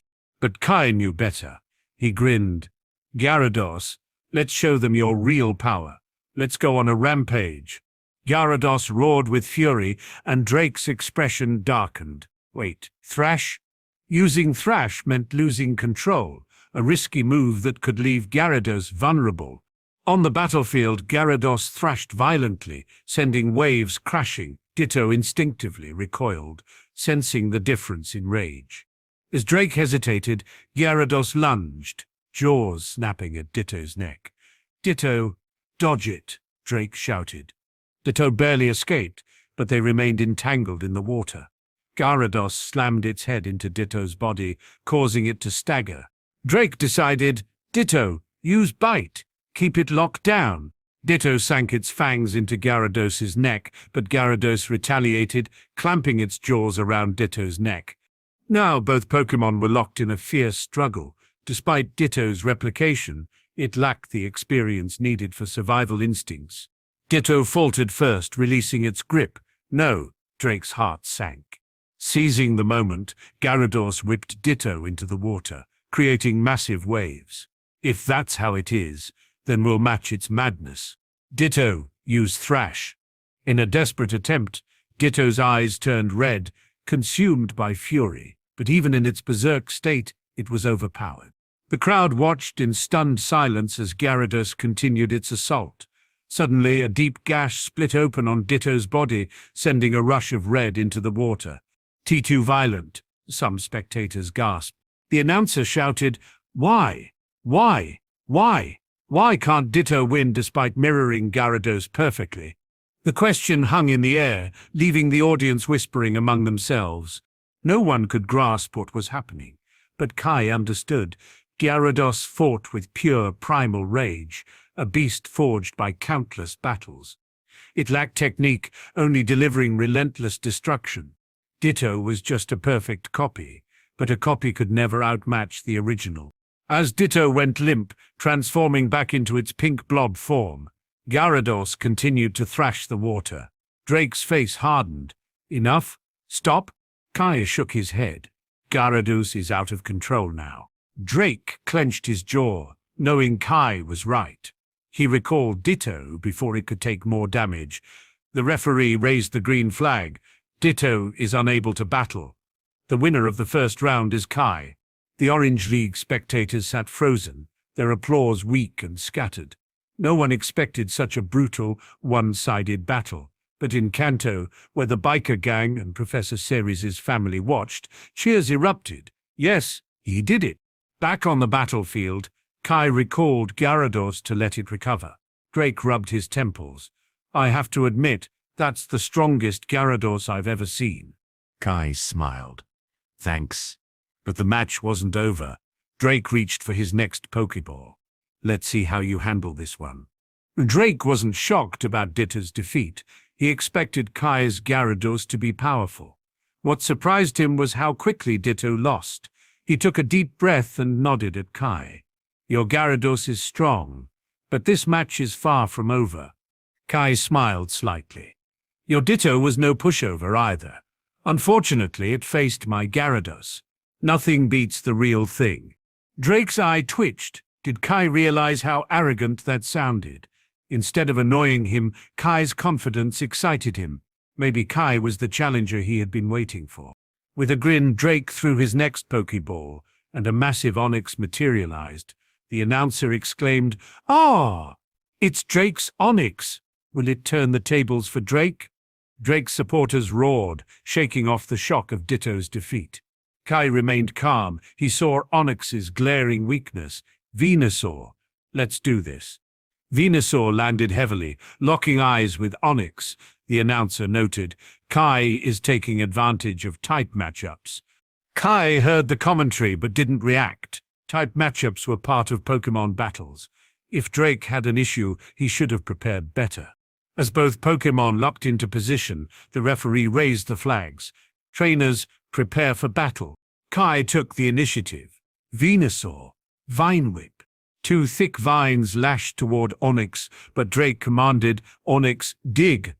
Onix burrowed underground just in time. Kai narrowed his eyes. This Onix was fast. Just barely missed. With Onix hidden, Venusaur scanned the battlefield. Kai quickly assessed the situation. "All right, change positions. Move toward the pool." Venusaur obeyed, backing toward the water's edge. The crowd watched, curious about Kai's strategy. Drake noticed. "Smart move, but let's see if it works." The ground rumbled. Onix was about to strike. Kai remained calm. "Be ready." Suddenly, Onix shot out of the ground, ramming into Venusaur's stomach, launching it high into the air. A collective gasp rippled through the audience. "Venusaur, stabilize yourself." Venusaur whipped out its vines. anchoring itself to the ground, landing firmly on its feet. The crowd let out a relieved breath. "Now, Razor Leaf," Kai commanded. But Onyx dove back underground, evading the attack again. Kai frowned. "Tersh, fast." Drake grinned. Onyx's strategy was working. Hit and retreat. The announcer hyped up the situation. "This is tough for Kai. What good is a type advantage if he can't land a hit?" Kai smiled. "You think I don't have a counter for this?" He turned to Venusaur. "Redirect the pool water into Onyx's tunnels." Drake's eyes widened. "What?" The audience fell silent. Venusaur struck the ground, carving a path from the pool toward Onyx's tunnel. Rush! Water flooded into the tunnels, filling them fast. Onyx panicked, trying to burrow deeper, but the water followed. "Now!" Kai shouted. Venusaur whipped its vines again, forcing the water deeper into Onyx's hole. Seconds later, Onyx erupted from the ground, drenched and glistening. "Venusaur, vine whip! Hold it down!" Drake could only watch as Venusaur's vines wrapped tightly around Onyx's midsection. Onyx groaned in pain, struggling to break free. A battle of raw strength began, and Onyx was losing badly. One last move, Kai raised his hand. "Razor Leaf." Whoosh! Dozens of leaves sliced toward Onyx. Drake's eyes widened. "Onyx, get out of there!" But it was too late. Slash! Slash! Slash! The leaves tore through Onyx, leaving deep gashes. Onyx let out a final roar before collapsing. The stadium fell silent. The referee raised his flag. "Onyx is unable to battle. The winner is Kai's Venusaur." The crowd erupted in cheers mixed with uncertainty. Could Drake actually lose? Drake frowned, returning Onyx to its Pokeball. "Damn, I thought I had that round." He looked at Kai. This guy was different. Most challengers panicked or played it safe, but Kai was creative and improvised. Drake felt a real sense of danger, but he still had 4 Pokémon left. This battle wasn't over yet. Drake reached for his next Pokeball. "Let's see how you handle this one." He tossed out his 3rd Pokémon, and a deep purple Gengar materialized. The announcer exclaimed, "As expected, Drake's 3rd Pokémon is Gengar. How will Kai respond?" But even he noticed his tone lacked confidence. Drake stood tall and muscular, matching Kai's height, but radiating rugged strength from years of battling in the Orange Archipelago's sun. A Pokeball necklace hung around his neck, his ace, Dragonite. Drake smirked. "Welcome to the Orange Islands. I've been looking forward to battling you." Kai grinned back confidently. "Same here." The commentators picked up on their intensity. This is a historic matchup. The strongest trainer of the Orange League versus the strongest from the Indigo League. Who will win? Drake's fans cheered, but some female spectators whispered, "Wait, the challenger is kinda really handsome." After their brief exchange, Kai and Drake took their positions. Drake stood on the red side, while Kai took the green side. The battlefield transformed into rocky terrain with a central water pool. As the referee raised the flags, Drake threw his first Pokeball. "Let's go, Ditto." Ditto appeared, a small light purple Pokémon. Drake's Ditto has helped him defeat many challengers. How will Kai respond? The announcer boomed. Kai was ready. He tossed out his Pokeball. "Let's start strong. Go, Gyarados." The stadium shook as Gyarados roared, silencing the crowd. "It's a shiny," someone gasped. The announcer regained his composure. Kai's Gyarados showed incredible strength in the Indigo League. What will it do today? Gyarados locked eyes with Ditto, causing it to tremble. Hesitating before the battle even begins? Drake noticed Ditto's fear. Ditto, transform now. Ditto morphed into an exact replica of Gyarados, but even in this form, it lacked the savage intensity of Kai's Pokémon. The referee announced, "Trainers, prepare yourselves." With a sharp motion, the match began. Both Pokémon lunged toward the water pool. Kai commanded, "Gyarados, Hydro Pump." Drake remained calm. Ditto used the same move. Their Hydro Pumps collided, creating a massive explosion of mist. Gyarados, charge in. Use Aqua Tail. Gyarados rushed forward, tail swirling. Drake mirrored the move. Ditto, Aqua Tail. The two Gyarados collided mid-air, sending waves crashing. Incredible, the announcer exclaimed. Kai grinned. Gyarados, let's show them your real power. Let's go on a rampage. Gyarados roared with fury and Drake's expression darkened. Wait! Thrash? Using Thrash meant losing control, a risky move. On the battlefield, Gyarados thrashed violently, sending waves crashing. Ditto recoiled, sensing the rage. As Drake hesitated, Gyarados lunged, jaws snapping at Ditto's neck. Ditto dodge it, Drake shouted. Ditto barely escaped, but they remained entangled in the water. Gyarados slammed its head into Ditto's body, causing it to stagger. Drake decided, Ditto, use Bite. Keep it locked down. Ditto sank its fangs into Gyarados' neck, but Gyarados retaliated, clamping its jaws around Ditto's neck.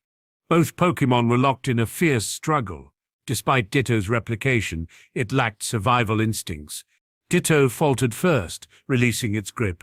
No, Drake's heart sank. Seizing the moment, Gyarados whipped Ditto into the water, creating massive waves.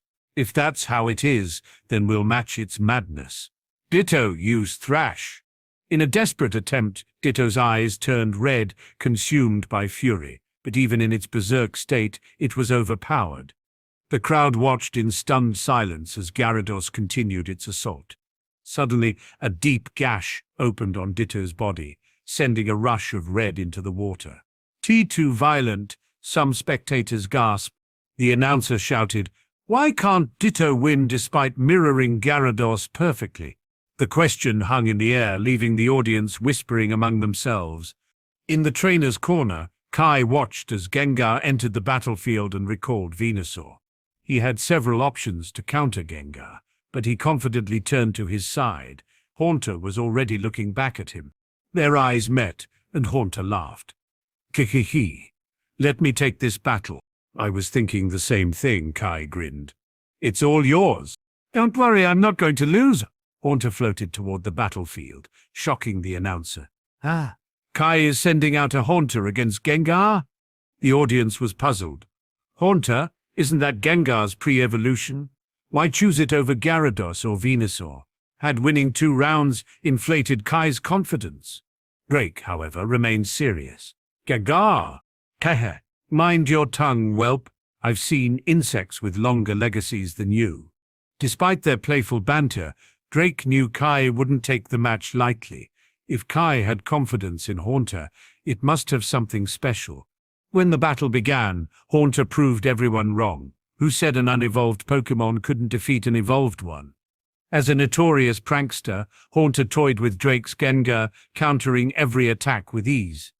Even when Gengar attempted to use Destiny Bond, Haunter outsmarted it and finished Gengar off with a mischievous grin. Gengar never landed a hit. When the referee raised the green flag, the stadium fell silent. The announcer finally exclaimed, "This was way too easy.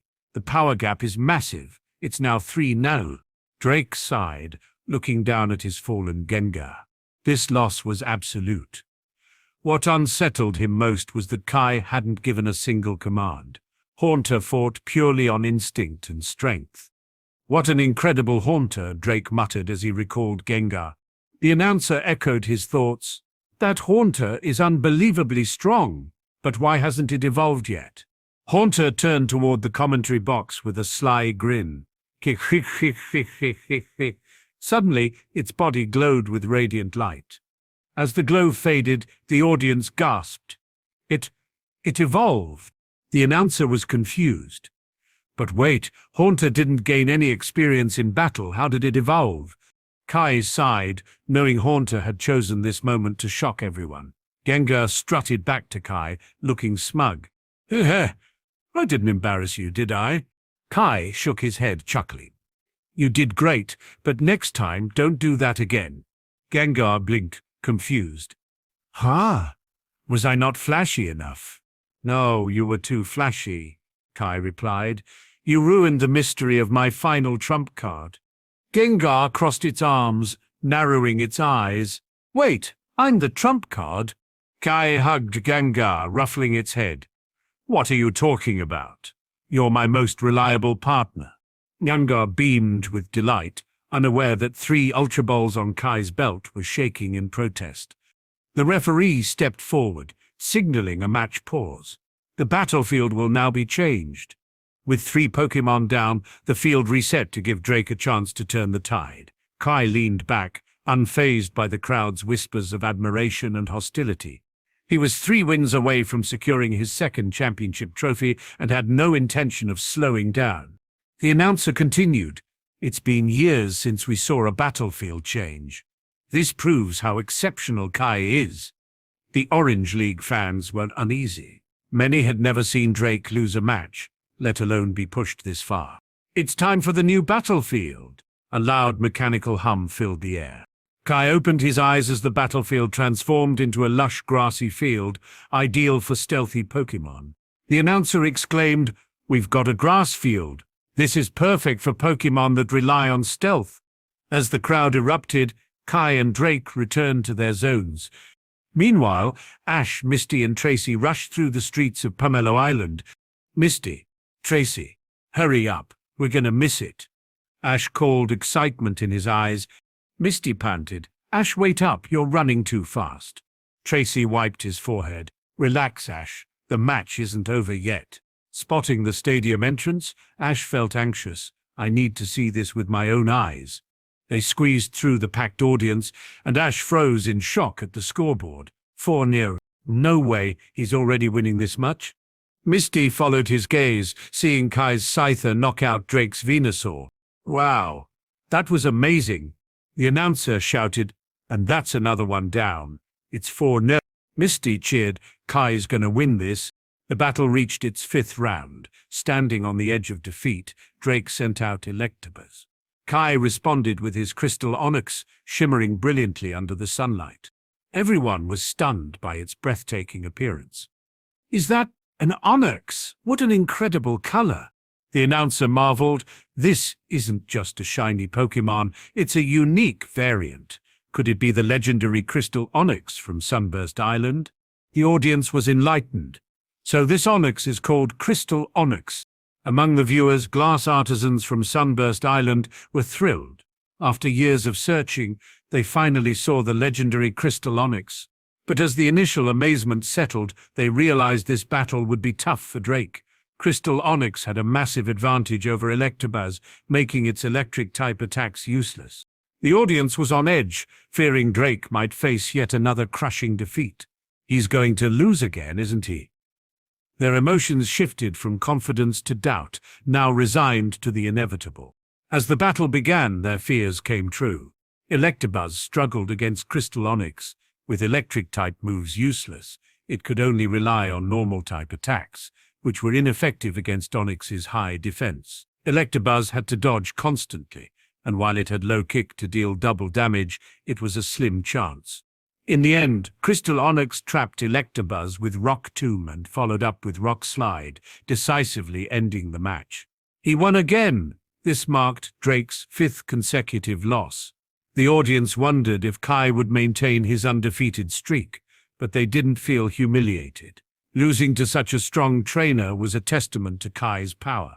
With Electabuzz defeated, all eyes turned to Drake. He recalled his Pokémon and sighed, "You really are strong. You're the toughest I've faced in the Winners' Cup." Koi shook his head.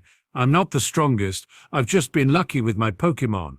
He recognized Drake's true strength. He was on par with the Indigo League's top 4. Drake lowered his head and removed the Pokeball from his chest. "Dragonite, it's time for you to battle." The Pokeball twitched, showing the bond between them. "Go, Dragonite." The announcer murmured, "It's been so long since we've seen Dragonite in action. Can it turn the tide?" Kai looked at Dragonite before recalling his Crystal Onyx and picking up his final Pokeball. "This battle is yours to take. Go." In the stadium, the 2 dragon-like Pokémon hovered in mid-air, ready to clash. Dragonite, the beloved guardian of the Orange League, faced off against Kai's fierce Charizard, known for its intimidating presence. The tension was palpable, and the audience held their breath, knowing this match could change everything. If Kai won, He'd claim the winner's cup. If Drake won, it would boost his reputation. As the battle raged on, some trainers noticed Charizard was at a disadvantage. Dragonite is dragon flying, while Charizard is fire flying. Fire moves are half as effective against dragon types. The casual viewers finally caught on. So Charizard is at a disadvantage, but they didn't doubt Kai's strategy. He had been flawless throughout the tournament. What they didn't know was that Kai hadn't considered the type matchup at all. He simply wanted to use Charizard for its raw power and mobility. Before Drake could overthink, the referee signaled the start of the match. Dragonite, use Water Gun. Dragonite, known for its versatility, launched the attack. Charizard, dodge it. Charizard rolled mid-air, avoiding the Water Gun, but Dragonite closed in for a Thunder Punch. Kai quickly commanded, Charizard, use Dragon Claw. The two Pokémon clashed in mid-air, creating sonic booms that echoed across the stadium. The audience was thrilled. This was the intense battle they had been waiting for. Drake's supporters felt a glimmer of hope as both Pokémon took hits, but showed no signs of backing down. With one final tail collision, they broke apart, panting. Drake quickly called for the next attack. Dragonite used Thunderbolt. Dragonite unleashed a massive burst of electricity. Charizard, head to the ground! Charizard dove, escaping the attack and landing safely on the grassy battlefield, which dampened the electrical surge. That's so annoying. Both trainers recognized each other's strength. This wouldn't be easy.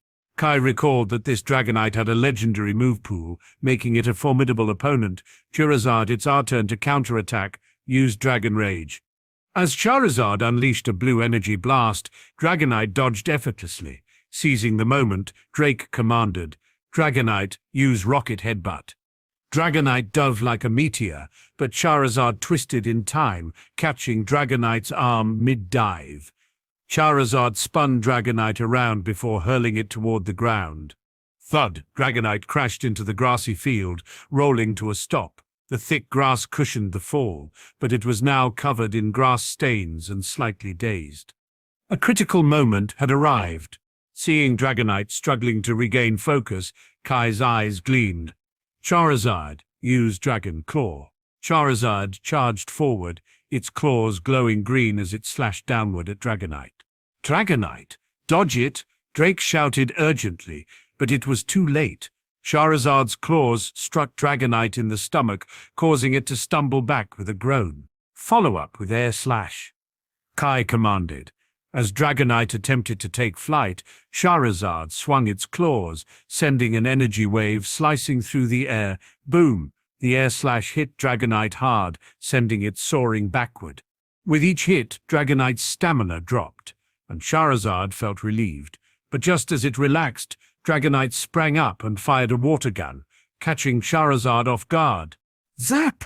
Charizard staggered back, stunned by the sudden attack. The announcer exclaimed, "This is an evenly matched fight." Just when it seemed like Charizard had the upper hand, Dragonite turned the tide again. Both Pokémon recovered, panting but fierce. Drake's face paled as he realized, I'm going to lose, aren't I? He hadn't felt this helpless in years, even before becoming the Orange League's supreme trainer. Kai remained calm, earning Drake's admiration. So this is the strength of an Indigo League winner. As Dragonite and Charizard charged at each other again, Drake's attack seemed hesitant. Instead of close combat, he opted for long-range attacks, trying to wear Charizard down. Dragonite, use Water Gun. Kai narrowed his eyes. He's changing tactics. Is he afraid of losing? The announcer noted, Drake seems to be playing it safe, trying to tire out Charizard. But Kai wasn't interested in dragging the match out. Charizard, use Flamethrower.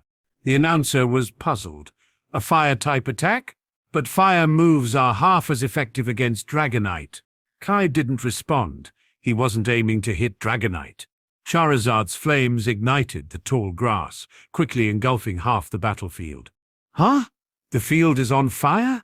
The announcer was shocked, but Kai had a plan. Charizard, fly to that rock formation. Charizard soared to the highest point, untouched by the flames. The heat intensified, forcing spectators to shield their faces. Dragonite struggled in the heat, trying to escape the flames, but the thick smoke blinded it. Drake realized the fire was a trap.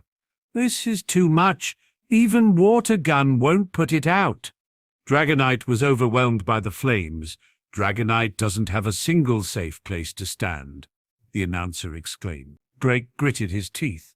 I have to finish this battle before Dragonite takes more damage. He made a decision. Dragonite, we can't run anymore. This is our last stand. Use Hyper Beam. Dragonite gathered energy for its strongest attack. Kai smirked, knowing his plan had worked. Charizard, use Inferno. The battlefield glowed red as both Pokémon prepared for their final clash. The announcer shouted, "This is it. Dragonite unleashes Hyper Beam while Charizard counters with Inferno." Two colossal energy blasts erupted, but they didn't collide. Instead, they hit their targets. Thud!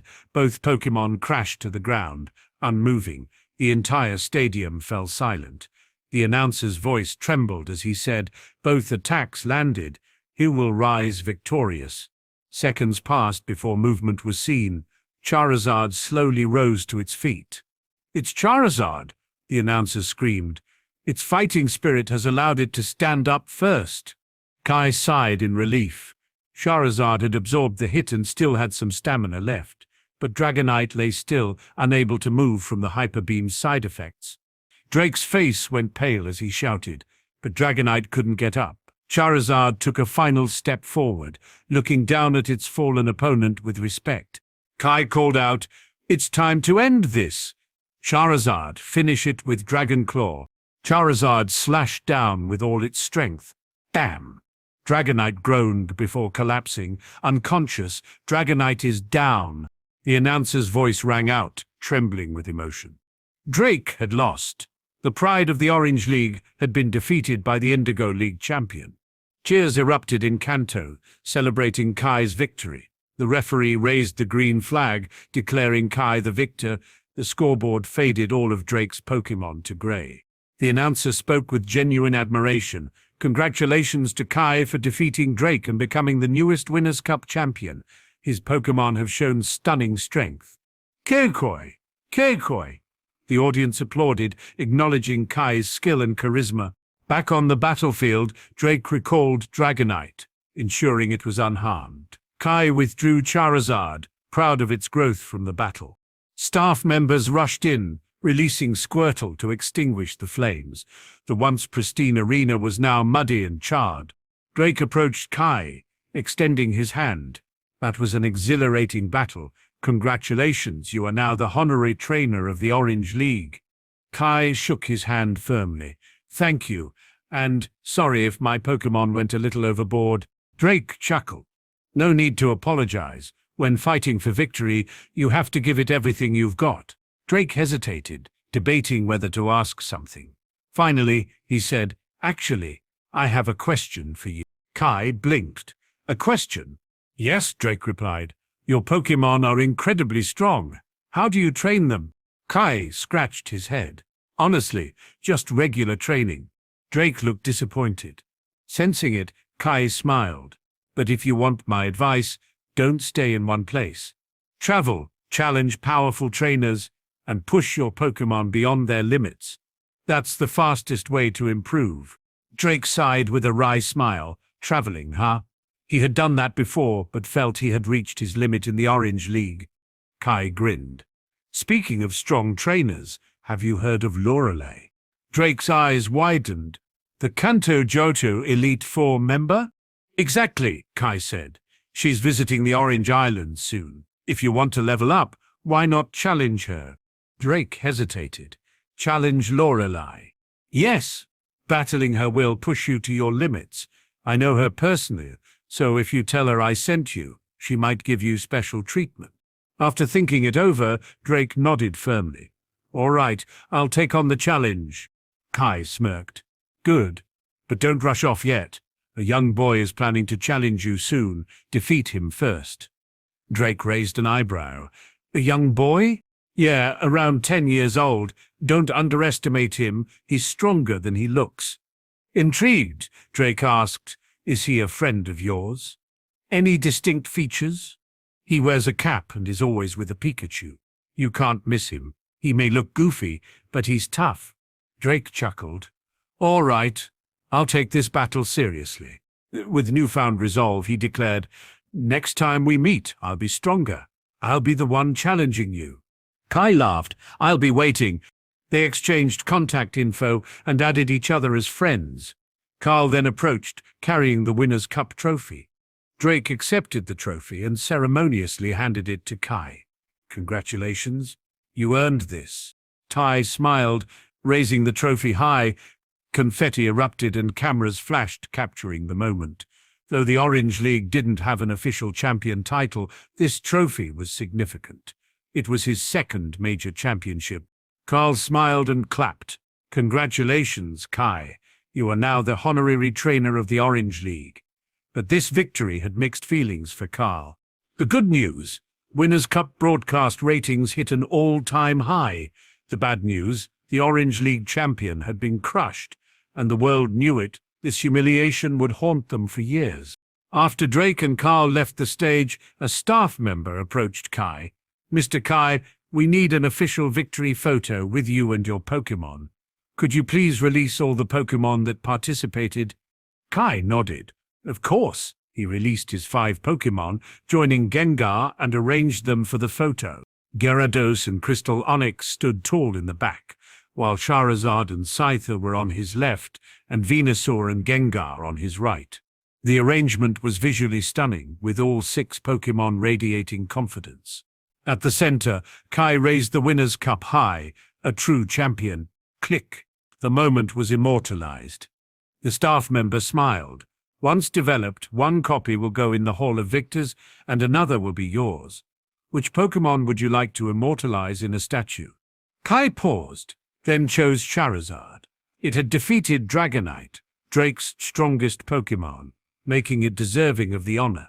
The staff finalized the details, and they pressed their hands into a clay slab, marking their victory. Finally finished with formalities, Kai left the stadium, heading to the resting area. Sigh. He was ready to relax. But as he opened the door, colorful streamers burst out. "Kai, congratulations," familiar voices cheered. Kai blinked in surprise to see Ash, Misty, and Tracy laughing with empty party poppers. Ash grinned sheepishly. "Yeah, we got here during the 4th match." Misty beamed. "You were amazing, Kai. You actually beat the Supreme Trainer." Feeling cocky, Kai smirked. "It was nothing. When my hands are in my pockets, I don't even know what an opponent means." Misty rolled her eyes playfully, while Sabrina smirked at his arrogance. Kai admired the gesture, handing the Winner's Cup to Sabrina. The trophy was impressive, 20 centimeters tall, covered in golden paint, topped with a golden Pokeball adorned with wings. Ash was mesmerized, determined for his turn to challenge for the Winner's Cup. While the others admired the trophy, Kai checked his phone, flooded with congratulatory texts from familiar names, celebrating his victory. Just then, Carl returned. "Sorry to interrupt, but some reporters outside want to interview you. Will you speak with them?" Kai hesitated, remembering the last awkward interview, but this time he agreed. "Sure." As they walked to the press area, cameras turned toward him, flashes began anew. He greeted the reporters with a calm demeanor, contrasting many trainers' arrogance after victories. One journalist asked, "Kai, how does it feel to win the Winner's Cup without a single defeat?" Kai replied smoothly, "Honestly, I never aimed to remain undefeated. I just played normally, and this was the result." The reporters murmured in approval. Then another asked, "What are your thoughts on Drake?" Kai's instincts alerted him. If he answered poorly, he could offend Orange League fans. After careful thought, he said, "Drake is incredibly strong. He's one of the best opponents I've faced. If he competed in the Indigo League, he could easily reach the finals." The reporter raised an eyebrow. "Finals? Not champion?"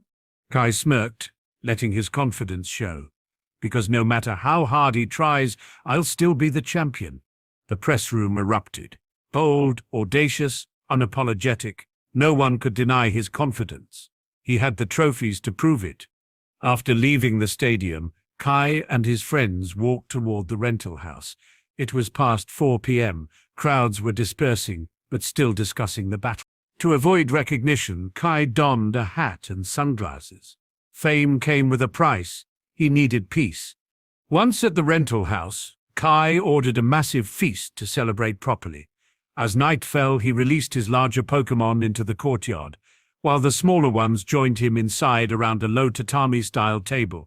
The room was warm and lively, filled with excitement.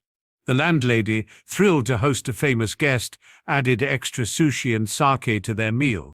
The table was packed with delicious dishes, each radiating an irresistible aroma. "Let's raise our glasses." Cheers. Everyone clinked glasses and downed their drinks. Almost immediately, Ash and Misty grimaced, while Tracy winced at the strong alcohol. "Ack, so strong," Ash clutched his stomach. "It feels like my whole body is on fire." Kai laughed heartily. "You guys, this is the weakest sake. If you can't handle it, just stick to juice." Misty pouted defiantly. "We wanted to try it. Today's a special occasion." With everyone in high spirits, the dinner party peaked. Ash stuffed his face, while Sabrina ate gracefully. Gengar entertained with silly faces, and Tracy shared funny stories. Kai, fueled by alcohol, teased Misty, making her blush. The room was filled with laughter, the perfect way to celebrate a hard-fought victory. Halfway through dinner, Kai reminded Ash, "Don't forget to sign up for the Winners' Cup tomorrow. You can't challenge Drake unless you book your match in advance." Still chewing, Ash nodded eagerly. "Got it, I'll sign up first thing." Kai smirked. "I already talked to Drake about you. He'll take special care of you." Ash lit up with gratitude, unaware of the tough battle ahead. "Thanks, Kai. I'll do my best." Misty asked, "What's next for you?" Kai replied without hesitation, "I'm heading to the next region." Ash's eyes sparkled. "Which one?" "Johto. I'm going to challenge the Silver Conference." "What, are you not staying to watch my battle?" Kai shook his head. "Nope. I know you'll win. If I don't stay ahead, I won't have enough of a lead over you." Ash's determination burned bright. "I won't let you down." After dinner, Kai borrowed a karaoke machine from the landlady. With Sabrina in the hot spring, they sang late into the night until it was past 11 p.m. Later, too excited to sleep, Kai burned off energy with Sabrina until well past midnight. The next morning, Ash woke early to register for the Winners' Cup. Before leaving, he turned to Kai. "After the tournament, I'm heading back to Pallet Town to deliver the Jess Ball to Professor Oak. Then I'll find you in Johto." Kai, still half asleep, waved. "Good luck. Say hi to Delia and Professor Oak for me." Ash and Tracy left, while Misty lingered, looking back reluctantly. After they disappeared, Kai crawled back into bed for a nap. It wasn't until late morning that he got up, packed his things, and checked out of the rental house. But first, he had one last thing to do. Following the coastal road, Kai arrived at the fruit stall where he had made a wager before the tournament. The vendor was waiting with large boxes of oranges. "Hey boss, I'm here to collect my oranges." The vendor forced a laugh. "Of course, I've got them ready." Kai chuckled. "You don't expect me to eat that many, right? I'll take 3 boxes, you can keep the rest." The vendor hesitated but nodded in relief. "Could I get an autograph? My grandson is a huge fan." "Of course," Kai signed a message. "To Atsushi, may you become a great Pokémon trainer." With a handshake, the vendor handed over the oranges, which Charizard easily carried. Kai sent 1 box to Professor Ceres's lab, mailing his Winner's Cup and victory photo there too. He also sent a box to Ikra for her greenhouse. Then Kai and Sabrina boarded Charizard, flying toward Orange Island's largest city to catch a ship to Johto.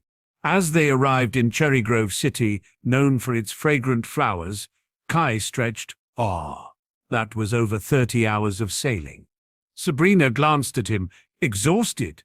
"Weren't you asleep for most of the trip?" Kai grinned. "That's why I'm tired. Sleeping on a small ship is impossible." Gengar popped out from Kai's shadow, sniffing the air. "So, this is Johto. It feels like Kanto." Kai chuckled. "We're part of the same landmass. The only thing separating them is the Indigo Plateau." Gengar frowned. Then why call them separate regions? Kai laughed, patting Gengar. They have distinct identities. Johto's air is more humid, and its culture is rooted in Buddhism and Shintoism. Gengar looked suspicious. How do you know all that? Kai shrugged. I read a tourist guide on the ship. As they walked through Cherry Grove, Kai noticed the slower pace of life.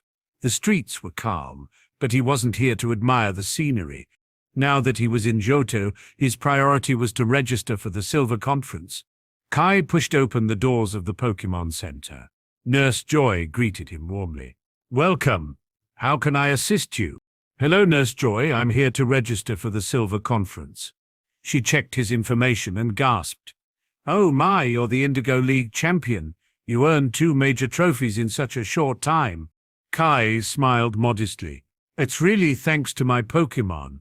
Nurse Joy handed him a new badge case. Welcome to the Silver Conference. I hope you become Johto's champion too. Kai grinned and waved as he exited the Pokémon Center. Next, he needed to contact Luca. Sitting at a restaurant, he dialed Luca's number. Ah, Kai. Have you arrived in Johto? Yeah, just got here, Kai replied. Perfect timing. We finished cleaning up Team Rocket's operations in Kanto and are shifting focus to Johto. I was hoping to enlist your help. Kai sighed. What do you need me to do? We need firepower to take out the heavily guarded Team Rocket bases. I'm in Newbark Town on a special mission. If you have time, come meet me. Newbark Town? That's near Cherry Grove City. Convenient, isn't it? So, what do you say? Kai smirked. Fine, I'll head over tonight. See you there. And with that, his Johto adventure officially began.